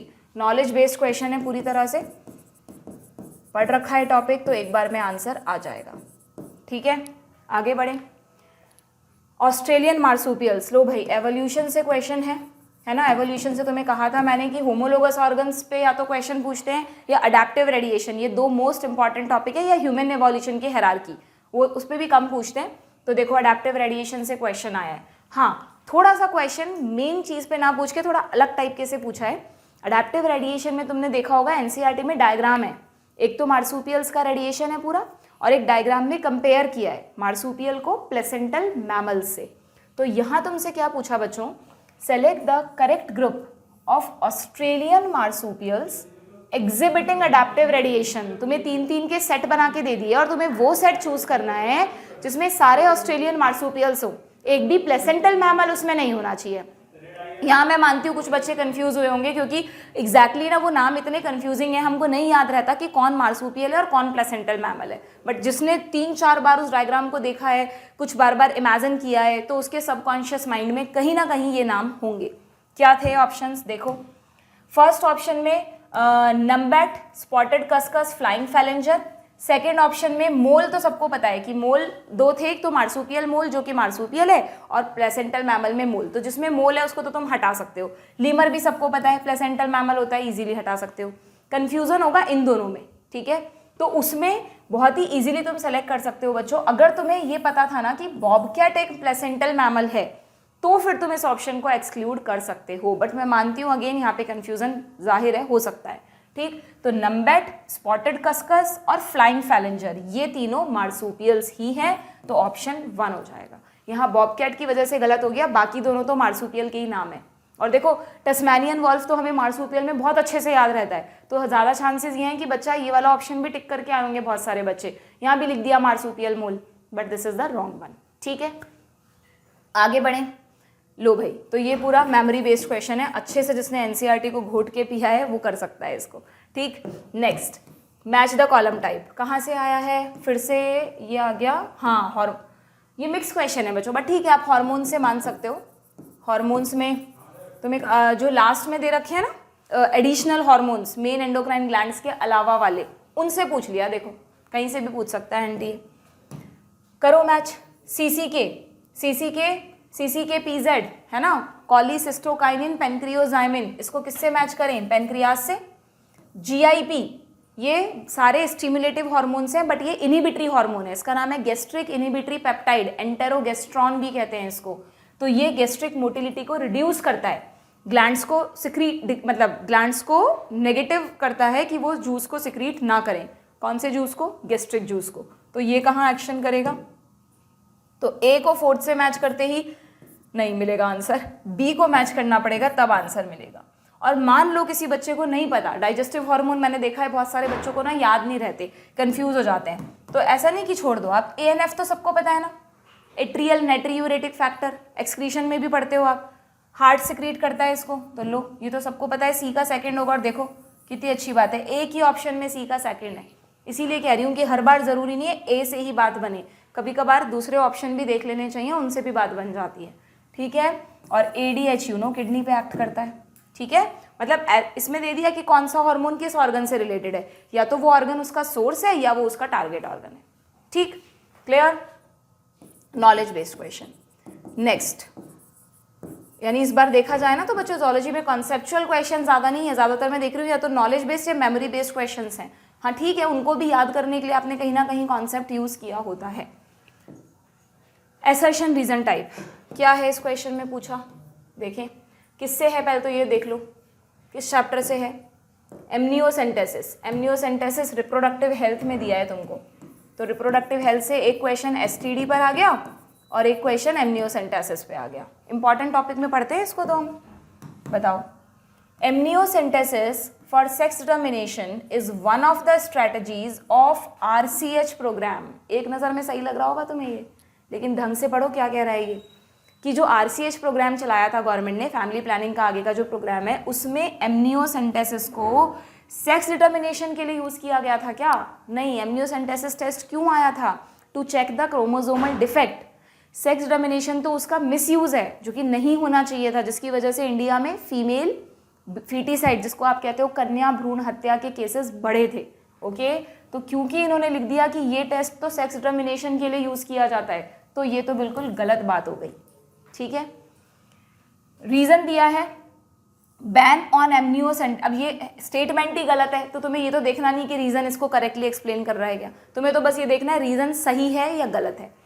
Ban on amniocentesis, check increasing menace of female foeticide, बिल्कुल ठीक बात है। जैसे ही एमनियोसेंटेसिस पे गवर्नमेंट ने स्टैट्यूटरी बैन लगाया कि वही बिना लीगल परमिशन के टेस्ट नहीं कर सकते, तो जो फीमेल फीटिसाइड बढ़ रहा था वो रुक गया, चेक, उसने रोक दिया उसको, तो ये सही है, ठीक है। तो कौन सा ऑप्शन हो जाएगा? A is false, R is true. देखो वैसे सबसे अच्छी बात क्या होती है, ए आर टाइप क्वेश्चन में ना ऐसा ऑप्शन नहीं होता जिसमें A is true and R is false, नहीं बेटा बच्चों, होता है ये वाला, कभी कभार ऐसा होता था बट ठीक है यहाँ तो है। तो ए इज फॉल्स, बट हाँ मैं आपको ये कहना चाह रही थी कि ऐसा कोई ऑप्शन नहीं होता जहाँ पर लिखा हो A and R both are false, देखो नहीं होता ना। तो जिसमें तुम्हें पता चल जाए ना कि ए फॉल्स है, उसमें तुम्हें रीज़न को पढ़ने की ज़रूरत नहीं है, क्योंकि ऐसा एक ही ऑप्शन है जहाँ पर ए को फॉल्स बोला है, ठीक है। ये सब छोटी छोटी ट्रिक्स होती हैं जो आप एग्जाम में यूज़ करके अपना टाइम बचा सकते हो, ओके। तो ये कॉन्सेप्चुअल क्वेश्चन, ठीक। आगे बढ़े, लो भाई स्टेटमेंट टाइप क्वेश्चन आ गया, कहाँ से आया है? आरएनए एवोल्यूशंस, नहीं जेनेटिक्स से, sorry genetics, this question is from genetics. Genetics में जब आप लोग मोल बायो पढ़ते हो, मॉलिक्यूलर बायोलॉजी पढ़ते हो, तो वहाँ प्रॉपर्टीज ऑफ जेनेटिक मटेरियल दिया हुआ है, पैराग्राफ सा है, थ्योरेटिकल सा, बट उसको बड़े अच्छे से कॉन्सेप्चुअली पढ़ाते हैं हम तो, कि भाई उसमें एक कॉन्सेप्ट दे रखा है कि कैसे डिसाइड करें कि डीएनए और आरएनए में से बेटर जेनेटिक मटेरियल कौन है। तो वहाँ पे एक पॉइंट है कि डीएनए में म्यूटेशन का स्कोप तो है, वो तो होना ही चाहिए, बट बहुत धीरे म्यूटेशन होते हैं, जो कि बहुत ज़रूरी है एक स्टेबल जेनेटिक मटेरियल के लिए, इसलिए नेचर ने डीएनए को चूज़ किया। आरएनए में म्यूटेशंस बहुत फास्टर होते हैं, है ना, और जो भी आरएनए वायरसेस हैं उनमें ये बात देखी भी गई है। सबसे अच्छा एग्जांपल अभी कोविड में तुमने देखा, कितनी बार बार उसके म्यूटेंट्स आए, अलग अलग तरह के कोविड वायरसेस, कोरोना वायरसेस आए, क्यों? क्योंकि कोरोना वायरस एक आरएनए वायरस है, तो वो बहुत जल्दी म्यूटेट कर लेता है फास्टर रेट से। तो यहाँ पर स्टेटमेंट्स थे, RNA mutate at a faster rate? Yes. Virus having RNA genome and shorter lifespan, viruses की तो shorter lifespan ही होती है generally, mutate and evolve faster. बिल्कुल ठीक बात है. जिन viruses के पास RNA है, shorter lifespan है, वो बहुत जल्दी mutate कर जाते हैं. For example corona virus. ठीक है, तो दोनों स्टेटमेंट यहाँ पर हैं सही. Option 4 conceptual question. ठीक है, नेक्स्ट. ये कहाँ से आया है भाई? लो, रिप्रोडक्टिव हेल्थ का एक और क्वेश्चन आया है बच्चों. रिप्रोडक्टिव हेल्थ का आई थिंक ये तीसरा क्वेश्चन हो गया ना. एसटीडी हो गया, एमनियोसेंटेसिस हो गया, और ये आपसे पूछ लिया कॉन्ट्रासेप्टिव से. कॉन्ट्रासेप्टिव से तो एक क्वेश्चन डेफिनेट है, पूछेंगे ही पूछेंगे. क्या पूछा है? मैच करना है, कर दो. वेसेक्टॉमी को किससे मैच करोगे? सर्जिकल मेथड, मेल्स में जो होता है, फीमेल में ट्यूबेक्टॉमी होता है. ए को थर्ड से मैच करना है. Coitus interruptus, that is natural method, coitus interrupt कर देना. ठीक है. सर्वाइकल कैप्स, कॉन्डम्स की तरह बैरियर मेथड, और सहेली इज द ओरल मेथड. पिल है ना, कॉन्ट्रासेप्टिव पिल, तो ओरली ली जाती है. तो बी को किससे मैच किया हमने? फोर्थ से. तो हमें यहीं पर हमारा आंसर मिल गया. ठीक है, नॉलेज बेस्ड क्वेश्चन. नेक्स्ट, ये कहाँ से आया भाई? लास्ट ईयर भी था बच्चों, इलेक्ट्रोस्टैटिक प्रेसिपिटेटर पे क्वेश्चन. पढ़ के जाना, लगातार पूछ रहा है एनटीए. क्वेश्चन अलग है इस बार, बट इसी टॉपिक पे लास्ट ईयर भी था. देख रहे हो ना तुम, बॉटनी और जोलॉजी में कितने मिक्स क्वेश्चंस आ रहे हैं. इकोलॉजी से भी दोनों जगह हैं, जेनेटिक्स से भी, बायोटेक से भी, सेल बायोलॉजी से भी मिक्स है. ऐसा कुछ डिवाइडेशन नहीं है कि कहाँ क्या पूछा है. Electrostatic precipitator is most widely used in thermal power plant. बिल्कुल यही पढ़ते हैं हम.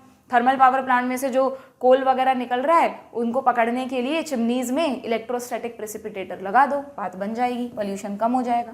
सही है. Second, electrostatic precipitator in thermal power plant removes, किसको रिमूव करते हैं ये? आयोनाइजिंग रेडिएशंस को. रेडिएशंस को ट्रैप करने के लिए यूज करते हैं क्या हम ये डिवाइस? नहीं, डस्ट पार्टिकल्स को ट्रैप करने के लिए करते हैं. तो ये हो गया गलत. तो first is correct, second is incorrect. देखो इस तरह के क्वेश्चन में बड़ी दिक्कत आती है. ट्रू फॉल्स तो फिर भी दिख जाता है लिखा हुआ, बट ये करेक्ट इनकरेक्ट तो उस टाइम में ऐसा दिमाग घूम रहा होता है कि करेक्ट को तो इनकरेक्ट पढ़ लेते हैं और इनकरेक्ट को करेक्ट पढ़ लेते हैं. तो बहुत अच्छे से पेशेंस से आपको हर एक क्वेश्चन हैंडल करना है. ठीक है, ये हो गया आपका knowledge based question. Next, in prokaryotes, ये कहाँ से आया है? जेनेटिक्स से. हाँ भाई, जेनेटिक्स का एक और क्वेश्चन है. लो, in prokaryotes the positively charged DNA. आगे बढ़ूं क्या? आगे बढ़ने की जरूरत है क्या इस स्टेटमेंट में? चाहे प्रोकैरियोट हो या यूकैरियोट हो, डीएनए तो हमेशा ही नेगेटिवली चार्ज होता है ना बच्चों. न्यूक्लिक एसिड तो नेगेटिवली चार्ज होते हैं, इन्होंने पॉजिटिवली चार्ज लिख दिया, वैसे ही गलत है ये. दूसरा, in eukaryotes the negatively charged DNA, बिल्कुल ठीक है, is wrapped around the positively charged histone, ये भी बिल्कुल ठीक है, to form nucleosome. Packaging of DNA बताइए कि यूकैरियोट्स में डीएनए की पैकेजिंग कैसे होती है, और सब कुछ सही लिखा है. हिस्टोन पॉजिटिव होता है, डीएनए नेगेटिव होता है. ठीक है, बिल्कुल. तो फर्स्ट इनकरेक्ट है. अच्छा एक बात बताओ, अगर सेकंड में लिख देते इन प्रोकैरियोट, बाकी सेम होता, तो फिर आप इसको सही मानते क्या? नहीं, क्योंकि प्रोकैरियोट्स में हिस्टोन प्रोटीन यूज ही नहीं होती है, वहाँ तो सुपर कॉइलिंग होती है डीएनए की. ओके, तो अभी इस वाली सिचुएशन में आंसर हो जाएगा first is incorrect, second is correct. Conceptual. ठीक, क्लियर. और यू में से नॉलेज बेस्ड क्वेश्चन. आगे बढ़े. ये देखो, मैंने कहा था ना एक पैथोजन का क्वेश्चन आया है ह्यूमन हेल्थ से. तो ह्यूमन हेल्थ से फिर 3 क्वेश्चन आ गए इस बार. लास्ट ईयर तुम्हें ध्यान है 1 या 2 ही क्वेश्चन आया था. ह्यूमन हेल्थ से ड्रग अब्यूज पे आ गया, HIV के एप्लीकेशन पे पूछ लिया, और पैथोजन्स के नाम पे पूछ लिया. इम्यूनिटी से नहीं पूछा. देखें क्या है क्वेश्चन. बट ऐसा मत समझना कि इम्यूनिटी पढ़ के ही ना जाएं, क्या पता अगली बार इम्यूनिटी से पूछ लें, ड्रग अब्यूज से ना पूछें. रिंग वॉर्म इस बार HIV पे पूछा, अगली बार कैंसर पे पूछ लें. तो तुम्हें सब कुछ पढ़ के जाना है. जो चीज़ें पढ़ने लायक हैं कॉन्सेप्चुअल, उन्हें ज़रूर पढ़ा करो. रिंग वॉर्म के 3 पैथोजेंस हैं तुम्हारी बुक में, ट्राइकोफाइटॉन, एपिडर्मोफाइटॉन. ठीक है, तो ट्राइकोफाइटॉन दिया हुआ है, मैच कर लो इसे. ए का सेकेंड नहीं पता, मान लो रिंग वॉर्म का बहुत सारे बच्चों को नहीं याद रहता. ये तो सबको पता है ना, मलेरिया का पैथोजन प्लाज्मोडियम. देखो ऐसा कोई ऑप्शन है क्या? अरे इसमें भी 2 में दे दिया. चलो भाई, फिलारियासिस भी मुझे लगता है सबको पता होगा. व्यूचेरेरिया, ये रहा. है ना, लिम्फेटिक सिस्टम, पैर में स्वेलिंग आ जाती है, हाथी पांव रोग, बी का थर्ड, ये रहा। ठीक है, तो अब हो गया, अब और तो दिक्कत नहीं है, फोर्थ ऑप्शन मिल गया, निमोनिया, हेमोफिलस इन्फ्लुएंजा, डी का फर्स्ट। ठीक, कोई कंफ्यूजन तो नहीं इसमें, ए सेकंड बी थर्ड तक सेम जा रहा था, तो हमें डिटेक्ट करने के लिए सी से पता चलेगा एक्चुअली में। ओके, ठीक है, दो चीज़ें, दो चॉइस तो मिनिमम पता होनी चाहिए। नॉलेज बेस्ड क्वेश्चन, पैथोजेंस रट के जाना बच्चों, बहुत इंपॉर्टेंट है, पूछते हैं। ये देखो, ये कहाँ से आ गया, ब्रूड पैरासिटिज्म, पॉपुलेशन इंट्रैक्शन। कल बोला था ना मैंने तुम्हें कि इकोलॉजी में पॉपुलेशन इंट्रैक्शन से इस बार 2 क्वेश्चन थे, एक बॉटनी में पूछ लिया, एक जूलॉजी में पूछ लिया। कोई बात नहीं, बड़ा आसान है। वहाँ पे भी यही पूछा था, कौन प्लस प्लस है, कौन प्लस माइनस है, या एग्जाम्पल दे के पूछ लिया। बताओ, leopard and lion in a forest, एक ही फॉरेस्ट में लेपर्ड और लायन, तो क्या कर रहे हैं वो आपस में, कॉम्पीट कर रहे होंगे भाई, कॉम्पिटिशन। मान लो नहीं पता तुम्हें, तो ये तो सबको पता है, ब्रूड पैरासिटिज्म किसका एग्जाम्पल है, ये रही कुकू बर्ड, है ना, जो कोयल कौए के घोंसले में अपना अंडा देती है। कुकू बर्ड की जो फीमेल है वो फीमेल क्रो के नेस्ट में अपना अंडा देती है। तो बी का सेकंड देखें, एक ही ऑप्शन में है क्या, नहीं भाई, एनटीए ने खेला है यहाँ पे तो आपसे, ए का 1 भी दोनों में दिया है। फंजाई एंड रूट ऑफ, अच्छा माइकोराइजा तो हर चैप्टर में, बहुत सारे चैप्टर्स में दे रखा है कि ये म्यूचुअलिज्म का एग्जाम्पल है, सी का थर्ड, अरे वाह। और कैटल एग्रेट कमेंसलिज्म का है, मतलब यहाँ तो आपको सीधा सीधा मैच करना था। मैंने देखा है ऐसे क्वेश्चन में बच्चे कंफ्यूज हो जाते हैं कि यार ऐसा भी हो सकता है कि सामने सामने ही लिखा हो सकता है आपके सामने क्वेश्चन है। तो जिसने पढ़ा है अपने कॉन्सेप्ट्स पे भरोसा रखो, कैसे भी पूछ ले वो, डोंट वरी। ठीक है, नेक्स्ट, ये आपके सेक्शन ए के क्वेश्चंस हो गए हैं कंप्लीट। अब आ जाते हैं हम सेक्शन बी पे, जहाँ पर चॉइसेस होती हैं आपके पास। You have to attempt 10 out of 15। क्या है question, which statements are correct, correct statements बताने हैं बच्चों। कहाँ से पूछा है, सर्कुलेटरी सिस्टम से। 2 क्वेश्चन हो गए, एक ईसीजी से था, एक ब्लड सेल से है। Basophils are most abundant cells of total WBC, सही है क्या, बेसोफिल तो सबसे कम होती है, लीस्ट, मोस्ट एबंडेंट में तो न्यूट्रोफिल्स आती हैं, गलत। Basophil secrete histamine, serotonin and heparin, बिल्कुल ठीक है, बेसोफिल से तीनों चीजें सिक्रीट होती हैं, इन्फ्लामेशन के लिए रिस्पॉन्सिबल हैं ये तीनों। अगला दे दिया लो, basophils are involved in inflammatory response, बिल्कुल ठीक है। Basophils have kidney shaped nucleus, नहीं, किडनी शेप्ड नहीं होता, कुछ एस शेप्ड न्यूक्लियस पढ़ते हैं हम बेसोफिल्स में, है ना, इस तरह का कुछ S shaped, like this. Kidney shape तो उनमें होता है ना मोनोसाइट्स में, मोनोसाइट एंड लिम्फोसाइट में, मोनोसाइट में आप किडनी शेप न्यूक्लियस बनाते हो और लिम्फोसाइट में तो राउंड न्यूक्लियस बनाते हो, ओवल या round. Basophils R A granulocytes, जिनमें भी फिल्स आ रहा है, न्यूट्रोफिल, इयोसिनोफिल, बेसोफिल, तीनों क्या हैं, ग्रेन्युलोसाइट्स हैं। इनके साइटोप्लाज्म में ग्रेन्यूल्स होते हैं, ठीक है, तो ये भी गलत। तो यहाँ पर हमें क्या बताने थे, correct statement B and C only, option 2, ठीक है, क्लियर। कॉन्सेप्चुअल एंड उसके बाद मेमोरी बेस्ड, ये सब शेप ऑफ द न्यूक्लियस, कौन किसके लिए रिस्पॉन्सिबल है, क्या है, ये सब याद भी होना चाहिए तुम्हें, तभी कर पाओगे। ये कहाँ से आया भाई, मास्ट सेल लो, आपका एनिमल टिश्यू का दूसरा क्वेश्चन। आते हैं 2-3 क्वेश्चन तो पूछ सकते हैं इस चैप्टर से। एक तो वो पूछा कनेक्टिव टिश्यू पर, ये देखते हैं क्या पूछा है इन्होंने, ये भी वही टिश्यूज पे ही क्वेश्चन है। मास्ट सेल्स किससे मैच करूं, बताओ कहाँ होती है मास्ट सेल्स, कनेक्टिव टिश्यू में ही होती है। अच्छा, अब इन्होंने कौन कौन से कनेक्टिव टिश्यू दिए, एरियोलर, तो एरियोलर में ही होगी बट ऑब्वियस, ठीक है। फाइब्रोसाइट्स, मास्ट सेल्स, ये सब इसी की सेल्स हैं। ब्रोंकियोल के इनर सरफेस में सिलिएटेड एपिथेलियम मिलेगी तुमको, ए को सेकंड से मैच कर लो और बी को फर्स्ट से मैच कर लो, ये रहा। बाकी ब्लड स्पेशल कनेक्टिव टिश्यू है और नेफ्रॉन में क्यूबॉइडल एपिथेलियम होती है। याद रखना है, मैंने अभ्यास में भी तुम्हें बार बार बोला था कि क्यूबॉइडल एपिथेलियम हमारी सारी डक्ट्स में, जो ग्लैंड्स की डक्ट्स हैं उनमें, और नेफ्रॉन के ट्यूबुलर पार्ट में होती हैं, प्लस जर्मिनल उनमें भी होती है, टेस्टिस ओवरी में, बट ये दो मेन हैं जो याद रखने होते हैं, ठीक है। मेमोरी बेस्ड पता होना चाहिए तुम्हें कौन कहाँ है।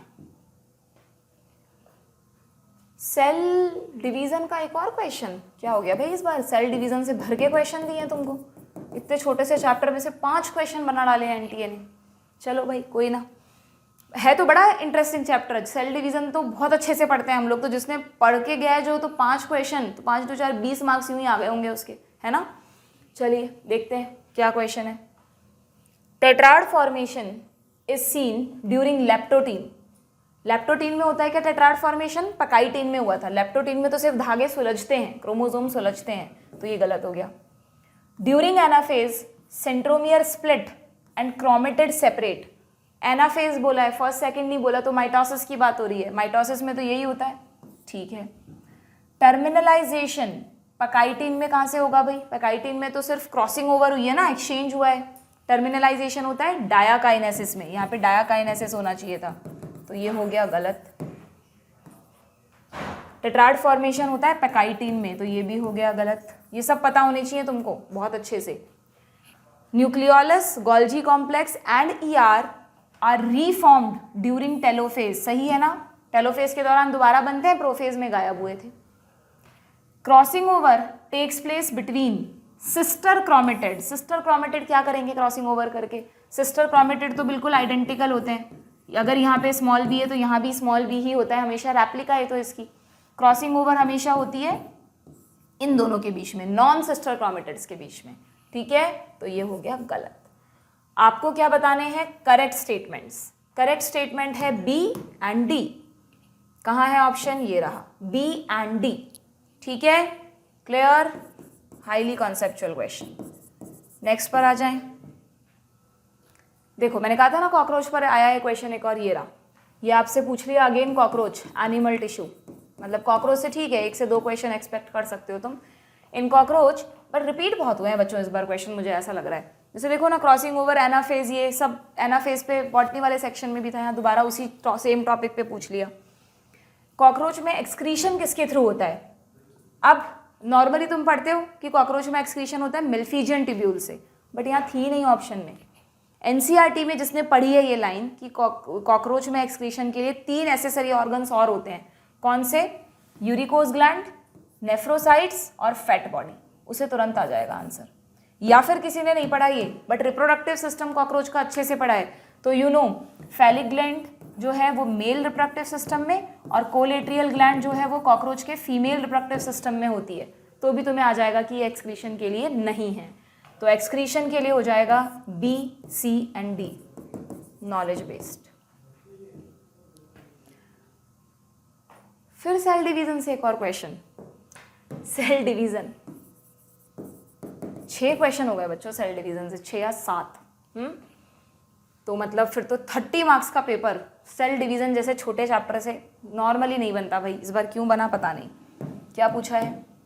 जनरली सेल डिवीजन से तीन सेल डिवीजन से और 3 लगभग सेल स्ट्रक्चर से, 2 बायोमॉलिक्यूल से, तो ऐसे करके 8 क्वेश्चंस बनते हैं, बट इस बार सेल डिवीजन से ज़्यादा पूछ लिए। सेल स्ट्रक्चर से तो पूछे ही नहीं ज़्यादा, बस 2 ही क्वेश्चन थे। During G0 phase cell is metabolically inactive. बार बार तुम्हें पढ़ाया जाता है कि G0 फेज को क्वाइसेंट फेज कहते हैं, बट क्वाइसेंट का मतलब ये है कि सेल अब ड्रामे नहीं कर रही, डिवाइड नहीं कर रही, चुपचाप बैठी है, मेटाबॉलिकली इनएक्टिव नहीं हुई है। मेटाबॉलिज्म तो करना है उसको, G0 फेज में चली गई तो थोड़ा है कि सेल डेड हो गई या काम करना ही बंद कर देगी, सिर्फ डिवाइड नहीं करना, काम सारे करने हैं उसको, तो मेटाबॉलिकली एक्टिव रहेगी, ये इनएक्टिव कह रहा है, तो गलत हो गया। सेंट्रोसोम, कई बच्चे सेंट्रोसोम को सेंट्रोमियर पढ़ लेते हैं। क्रोमोसोम पर जो ये होता है दिस इज सेंट्रोमियर, और किसी सेल में जो 2 सेंट्रियोल्स होते हैं 90 डिग्री पर, उनको घेरे हुए ये पूरा स्ट्रक्चर होता है सेंट्रोसोम, ठीक है। The centrosome undergo duplication during S phase of interphase, last तक पढ़ना है। S phase of M phase लिख देता तो गलत हो जाता, सही है। इंटरफेज की एस फेज में ही सेंट्रियोल्स का डुप्लीकेशन होता है। सेंट्रियोल ना लिख के सेंट्रोसोम लिख दिया, कोई फर्क नहीं पड़ता, सही है स्टेटमेंट, ठीक है। तो 1 को इनकरेक्ट बताना है और 2 को करेक्ट बताना है, ऑप्शन 3, ठीक, okay. Knowledge based question. Next, select the correct statement with, फिर से करेक्ट स्टेटमेंट वाला आ गया। लो भाई, एनिमल किंगडम का एक और क्वेश्चन आ गया बच्चों, तीसरा हो गया ये एनिमल किंगडम का, है ना। 3 क्वेश्चंस पूछ सकते हैं आराम से, कोई बड़ी बात नहीं है। Select the correct statement, correct, फिर से correct, with reference to chordates. Chordates के कैरेक्टर्स पूछे हैं, बढ़िया से याद है, हम खुद ही कॉर्डेट्स हैं। Presence of mid dorsal, dorsal ये है हमारा नर्व कॉर्ड, सॉलिड, यस नहीं सॉलिड नहीं है बच्चों, हमारा नर्व कॉर्ड तो हॉलो है ना, उसके सेंटर में CSF भरा रहता है। डबल भी नहीं है हमारा, तो सिंगल है, एक ही तो नर्व कॉर्ड होता है हमारे पास, गलत। ठीक है, आगे बढ़े। प्रेजेंस ऑफ नर्व कॉर्ड समझ गए ना, एक तरह से जो आगे जाकर ब्रेन और स्पाइनल कॉर्ड बनाता है, तो स्पाइनल कॉर्ड से कोरिलेट कर सकते हो तुम इसे। क्लोज सर्कुलेटरी सिस्टम बिल्कुल है हमारे पास। Paired pharyngeal gill slits adult stage में नहीं है, बट लाइफ की किसी ना किसी स्टेज में तो होते ही हैं, तो ये भी हमारा कैरेक्टर है। डॉर्सल हार्ट, कितने बच्चे सोच रहे हैं कि हमारा हार्ट डॉर्सली प्रेजेंट है, सबको पता है वेंट्रली होता है, गलत। ट्रिप्लोब्लास्टिक स्यूडोसिलोमेट, स्यूडोसिलोमेट है क्या हम, स्यूडोसिलोमेट तो सिर्फ और सिर्फ एक ही फाइलम है, दैट इज एस्केहेलमिन्थीज, निमेटोड्स जिसे आप कहते हैं, निमेटोडा, एस्कैरिस वगैरह। ठीक है, तो कॉर्डेट्स के लिए सही फीचर्स हुए B एंड C, ऑप्शन 1। ठीक है, मेमोरी बेस्ड क्वेश्चन पता होना चाहिए, अच्छे से पढ़ा है 2-3 बार चीज़ें तो ही बता पाओगे। ठीक है, हालांकि यहाँ पे खुद को इमेजिन करके थोड़ा कॉन्सेप्ट भी लगाया जा सकता है। ठीक, बड़ा सा क्वेश्चन है, मैच द फॉलोइंग, देखकर ही घबरा जाते हैं बच्चे ऐसे क्वेश्चंस को, है ना। कोई ना, इकोलॉजी का क्वेश्चन आ गया बच्चों एक और। इकोलॉजी में कहाँ से पूछा है ये, ग्रोथ मॉडल्स और एज पिरामिड्स को मिला के पूछ लिया, दोनों फर्स्ट चैप्टर में है इकोलॉजी के। ठीक है, ये तो कोई बात नहीं, सब पढ़ते हैं बहुत अच्छे से, कॉन्सेप्चुअल क्वेश्चन है। लॉजिस्टिक ग्रोथ, लॉजिस्टिक यानी प्रैक्टिकल ग्रोथ, प्रैक्टिकल ग्रोथ कब होती है, जब रिसोर्सेज लिमिटेड होते हैं। और एक्सपोनेंशियल ग्रोथ कब होती है, सिर्फ थ्योरेटिकली, जब अनलिमिटेड रिसोर्सेज हैं, जो जनरली नहीं होते। तो बताओ, एक्सपोनेंशियल में अनलिमिटेड, लॉजिस्टिक में लिमिटेड, ए का सेकेंड और बी का फर्स्ट, ये रहा, यहीं पे मिल गया आंसर। फिर भी अगर आप और देखना चाहो, एक्सपांडिंग एज पिरामिड और स्टेबल, स्टेबल में हमने क्या कहा था, बच्चे और यंगस्टर्स सेम हो, pre reproductive and reproductive are same in number, कहाँ है भाई, ये रहा, the person individual of children and young age group same, तो स्टेबल एज पिरामिड आएगा, डी का फोर्थ। और एक्सपांडिंग कब है कि भाई अभी बच्चे बहुत सारे हैं, तो अभी जो रिप्रोडक्टिव एज ग्रुप है वो कम है और बच्चे बहुत सारे हैं, और आने वाले टाइम में वो जब रिप्रोडक्टिव एज ग्रुप में जाएंगे तो पॉपुलेशन बढ़ेगी, है ना। तो percent individual of pre reproductive यानी बच्चे जो हैं वो लार्जेस्ट नंबर में हैं, तो डेफिनेटली एक्सपांडिंग एज पिरामिड होगा, जैसा कि इंडिया में चल रहा है। ओके, तो ये कॉन्सेप्चुअल क्वेश्चन, रटने जैसा कुछ नहीं है, सब समझने जैसा था यहाँ पर। Next, O finally we got question from genetics, ऐसा वाला क्वेश्चन है ना, तो बड़ा अच्छे से करके जाते हो प्रैक्टिस तुम इनकी। क्या पूछा है, which is the sequence on corresponding coding strand, on नहीं आई थिंक ये ऑफ है, of coding strand if the sequence on mRNA is this. ये तुम्हें mRNA की सीक्वेंस दी है बच्चों 5 to 3 डायरेक्शन में, ठीक है, यहाँ क्वेश्चन मार्क नहीं होगा। अब तुम्हें क्या कोडिंग स्ट्रैंड निकालना है, तो सबको पता है ना कि अगर ये DNA है और ये टेम्पलेट स्ट्रैंड है और ये कोडिंग स्ट्रैंड है, तो जो mRNA बनता है वो mRNA किससे बनता है, बना तो टेम्पलेट स्ट्रैंड से था, 3 to 5 वाले से था, बट उसकी सीक्वेंस कोडिंग स्ट्रैंड से मैच करती है। अगर मैं कहूँ यहाँ पर कोडिंग स्ट्रैंड पर ATG था, तो यहाँ RNA पर तुम्हें AT तो कभी होता ही नहीं है, AUG ही मिलेगा, बिल्कुल सेम सीक्वेंस होती है कोडिंग स्ट्रैंड की, टेम्पलेट के कॉम्प्लीमेंट्री। ठीक है, तो सेम वाला बताओ मुझे कौन सा है। पहले तो ये ध्यान रखना, तुमसे कोडिंग स्ट्रैंड पूछा है तो पोलैरिटी 5 to 3 वाला बताना है तुम्हें, या तो ये दो तो वैसे ही हटा दो ऑप्शन 3 to 5 वाले। अब 5 to 3 में बताओ, A U की जगह T, RNA में U तो यहाँ T, C G A T, बिल्कुल ठीक है, यही होगा, यहाँ तो पहले ही पता चल जाएगा U, ये कॉम्प्लीमेंट्री लिख दिया इन्होंने तो गलत है। ठीक है, ऑप्शन 2 पता होना चाहिए कॉन्सेप्ट तो ही कर पाओगे। Which is the characteristic feature of cockroach, एक और क्वेश्चन आ गया है, कॉकरोच पे 3 क्वेश्चन पूछ लिए बच्चों इस बार, और गजब की बात देखो कि एनसीईआरटी ने इस बार कॉकरोच ही हटा दिया। इतना इंपॉर्टेंट टॉपिक है, बच्चे बड़ा पढ़ते थे इसको, अब इस बार एनसीईआरटी ने नए वाले सिलेबस में से हटा दिया। अब एनटीए इसको हटाएगा या नहीं, ये तो एनटीए ही बताएगा। एनसीईआरटी ने शायद आपके में से अर्थवॉर्म भी हटा दिया, हाँ फ्रॉग रखा है इस बार, जो कि कभी नहीं पढ़ते बच्चे अभी तक, अब देखते हैं क्या होगा। Which is characteristic feature of cockroach regarding, पूछा आसान है, regarding sexual dimorphism. Sexual dimorphism कैसे होता है कॉकरोच में? एक ही सबसे बेस्ट फीचर है कि मेल कॉकरोच में एनल स्टाइल होता है, कॉपिलेटरी ऑर्गन फीमेल में नहीं होता। एनल सरकाई तो दोनों में होते हैं, सेंसरी है वो। Anal style male cockroach style मारता है, ठीक है, हमने तो ऐसे ही याद किया था। देख लो ऑप्शन, देखो जब भी मैं तुम्हें हमेशा कहती हूँ कि जब भी ऑप्शन में एनल सरकाई आएगा, एनल स्टाइल आएगा तो मैं एनल सरकाई जरूर मिलेगा, बट सरकाई सेंसरी है और सेंसरी की तो जरूरत दोनों को है, तो मेल फीमेल दोनों में होता है। स्टाइल जो है वो ओनली इन मेल में होता है, ठीक है।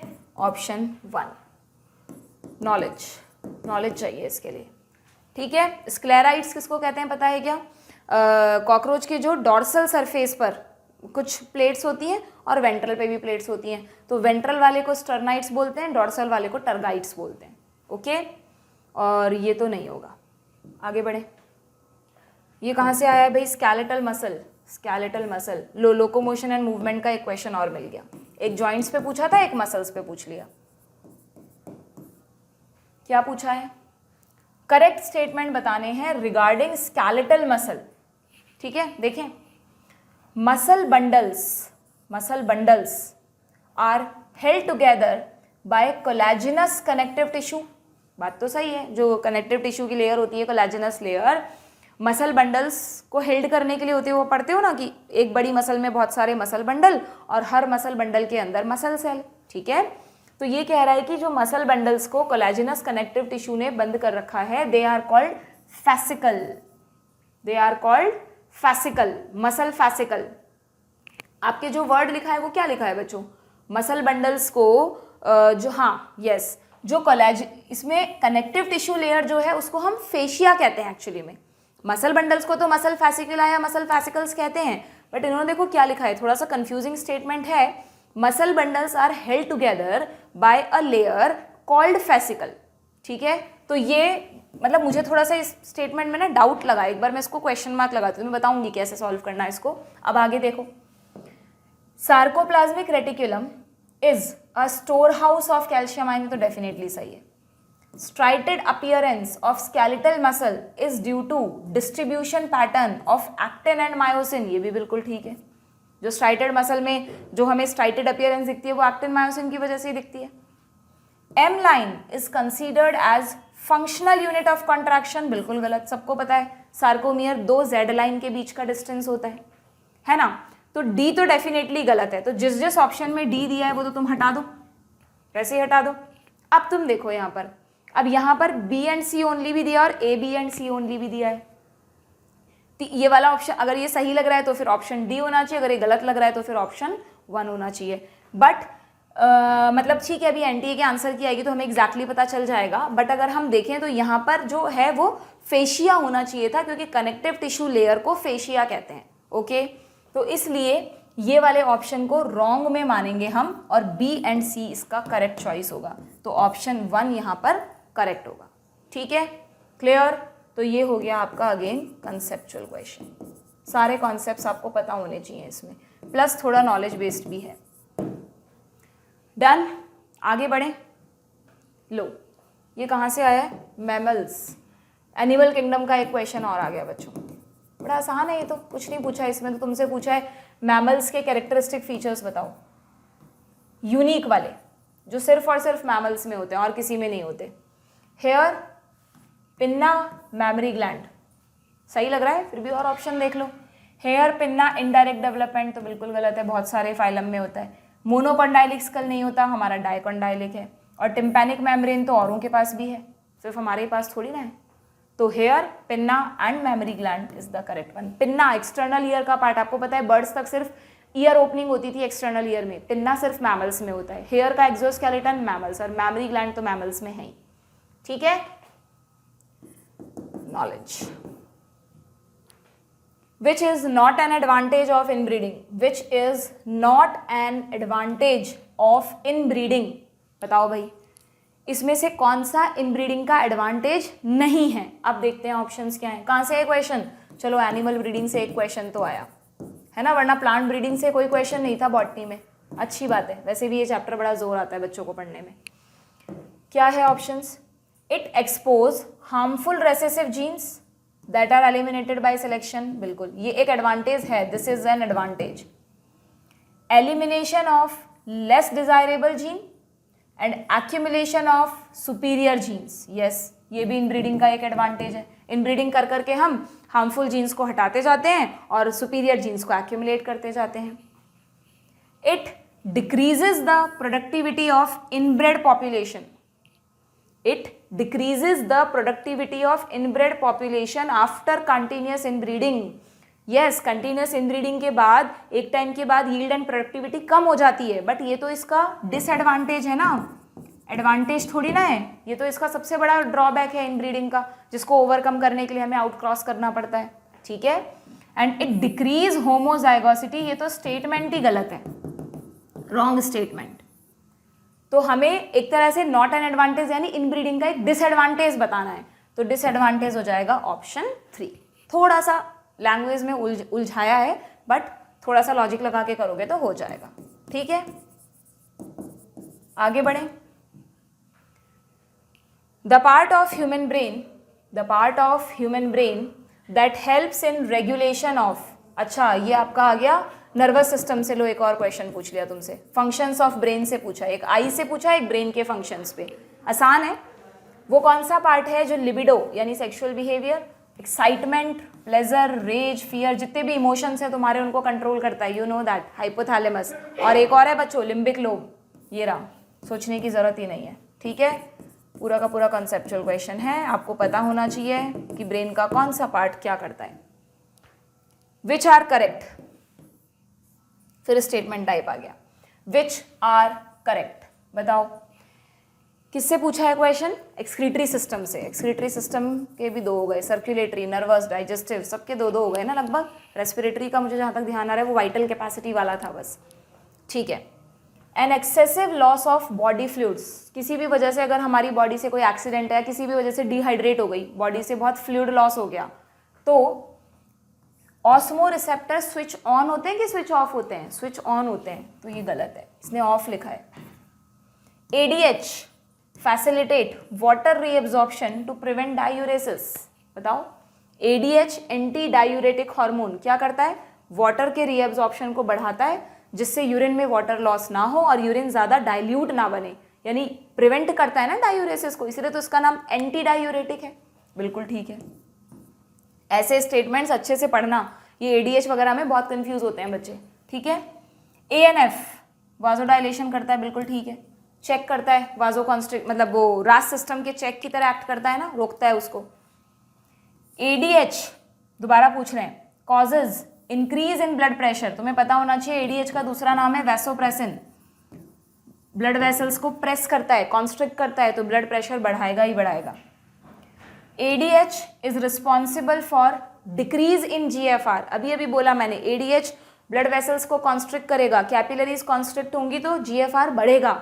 ये कह रहा है डिक्रीज होगा, तो गलत है. तो हमें करेक्ट स्टेटमेंट्स चूज करने थे बच्चों, B, C एंड D, ये तीनों सही हैं, ऑप्शन 1. ठीक है. कॉन्सेप्चुअल. नेक्स्ट, लो भाई हार्मोन्स का एक क्वेश्चन और मिल गया, मुझे ध्यान आ रहा था थायराइड हार्मोन पे क्वेश्चन आया है. ठीक है, एक तो वो पूछ लिया CCK वाला और एक ये थायराइड पे पूछ लिया. Which are not under the control of thyroid hormone, तुम्हें बताना है इनमें से कौन से थायराइड के फंक्शन नहीं हैं. वाटर एंड इलेक्ट्रो, वैसे तो मेनली आप पढ़ते हो थायरॉक्सिन का काम है BMR को मेंटेन करना, बट हमने पढ़ा है थायरॉक्सिन BMR को तो मेंटेन करता ही है, plus water and electrolyte balance भी करवाता है, इवन ये इरिथ्रोपोइसिस भी करवाता है. ठीक है. BMR बिल्कुल. स्लीप वेक साइकिल नहीं, इसके लिए तो मेलाटोनिन है बच्चों, पीनियल ग्लैंड जो बनाती है, तो ये गलत हो गया. इम्यून सिस्टम के लिए अब वो जहाँ पे ट्रेनिंग स्कूल है ना टी लिम्फोसाइट्स का, थाइमोसिन, वो है मेनली, ना कि थायराइड, ये भी गलत हो गया. ये रहा इरिथ्रोपोइसिस, बिल्कुल है, थायरॉक्सिन का इरिथ्रोपोइसिस पे बिल्कुल इफेक्ट होता है, दे रखा है NCERT में. तो तुम्हें नॉट चूज करना है, ABC मत करके आ जाना, वैसे ऑप्शन में नहीं दिया, अच्छी बात है. तो C एंड D, ऑप्शन 2. ठीक है. नॉलेज बेस्ड क्वेश्चन, पता है हार्मोन्स के फंक्शन तो कर पाओगे, वरना नहीं कर पाओगे. हो गए भाई क्वेश्चन तुम्हारे पूरे. ठीक है. तो ये आपका ज़ूलॉजी का कंप्लीट डिटेल्ड सोल्यूशन है. मुझे नहीं लगता कि इतना डिटेल में एक एक क्वेश्चन को तुम्हें कहीं पे समझा होगा तुमने, लेकिन अब क्योंकि तुम्हें पता चल गया है कि किस तरह से क्वेश्चन की अप्रोच क्या होनी चाहिए, ठीक है, और कितने क्वेश्चन किस चैप्टर से पूछे जा रहे हैं, लगभग हर साल सेम सा ही वेटेज है। तो इस अकॉर्डिंग इन फैक्टर्स को ध्यान में रखते हुए अपनी प्रिपरेशन करो बच्चों, अच्छे से पढ़ो, मन लगा के, एनसीईआरटी को भगवान मान लो अपना, और डेली उसको कुछ ना कुछ पार्ट उसका ज़रूर पढ़ो, हैबिट आ जाएगी तो फिर वो बुक तुम्हें ज़्यादा परेशान नहीं करेगी, ठीक है। चलिए अपनी प्रिपरेशन करें अच्छे से, चैनल से जुड़े रहें, चैनल को लाइक एंड सब्सक्राइब करें, जो भी इंपॉर्टेंट अपडेट्स हैं रिजल्ट से रिलेटेड, काउंसलिंग से रिलेटेड, वो सब आपको हमारे थ्रू मिलेंगी। Good luck.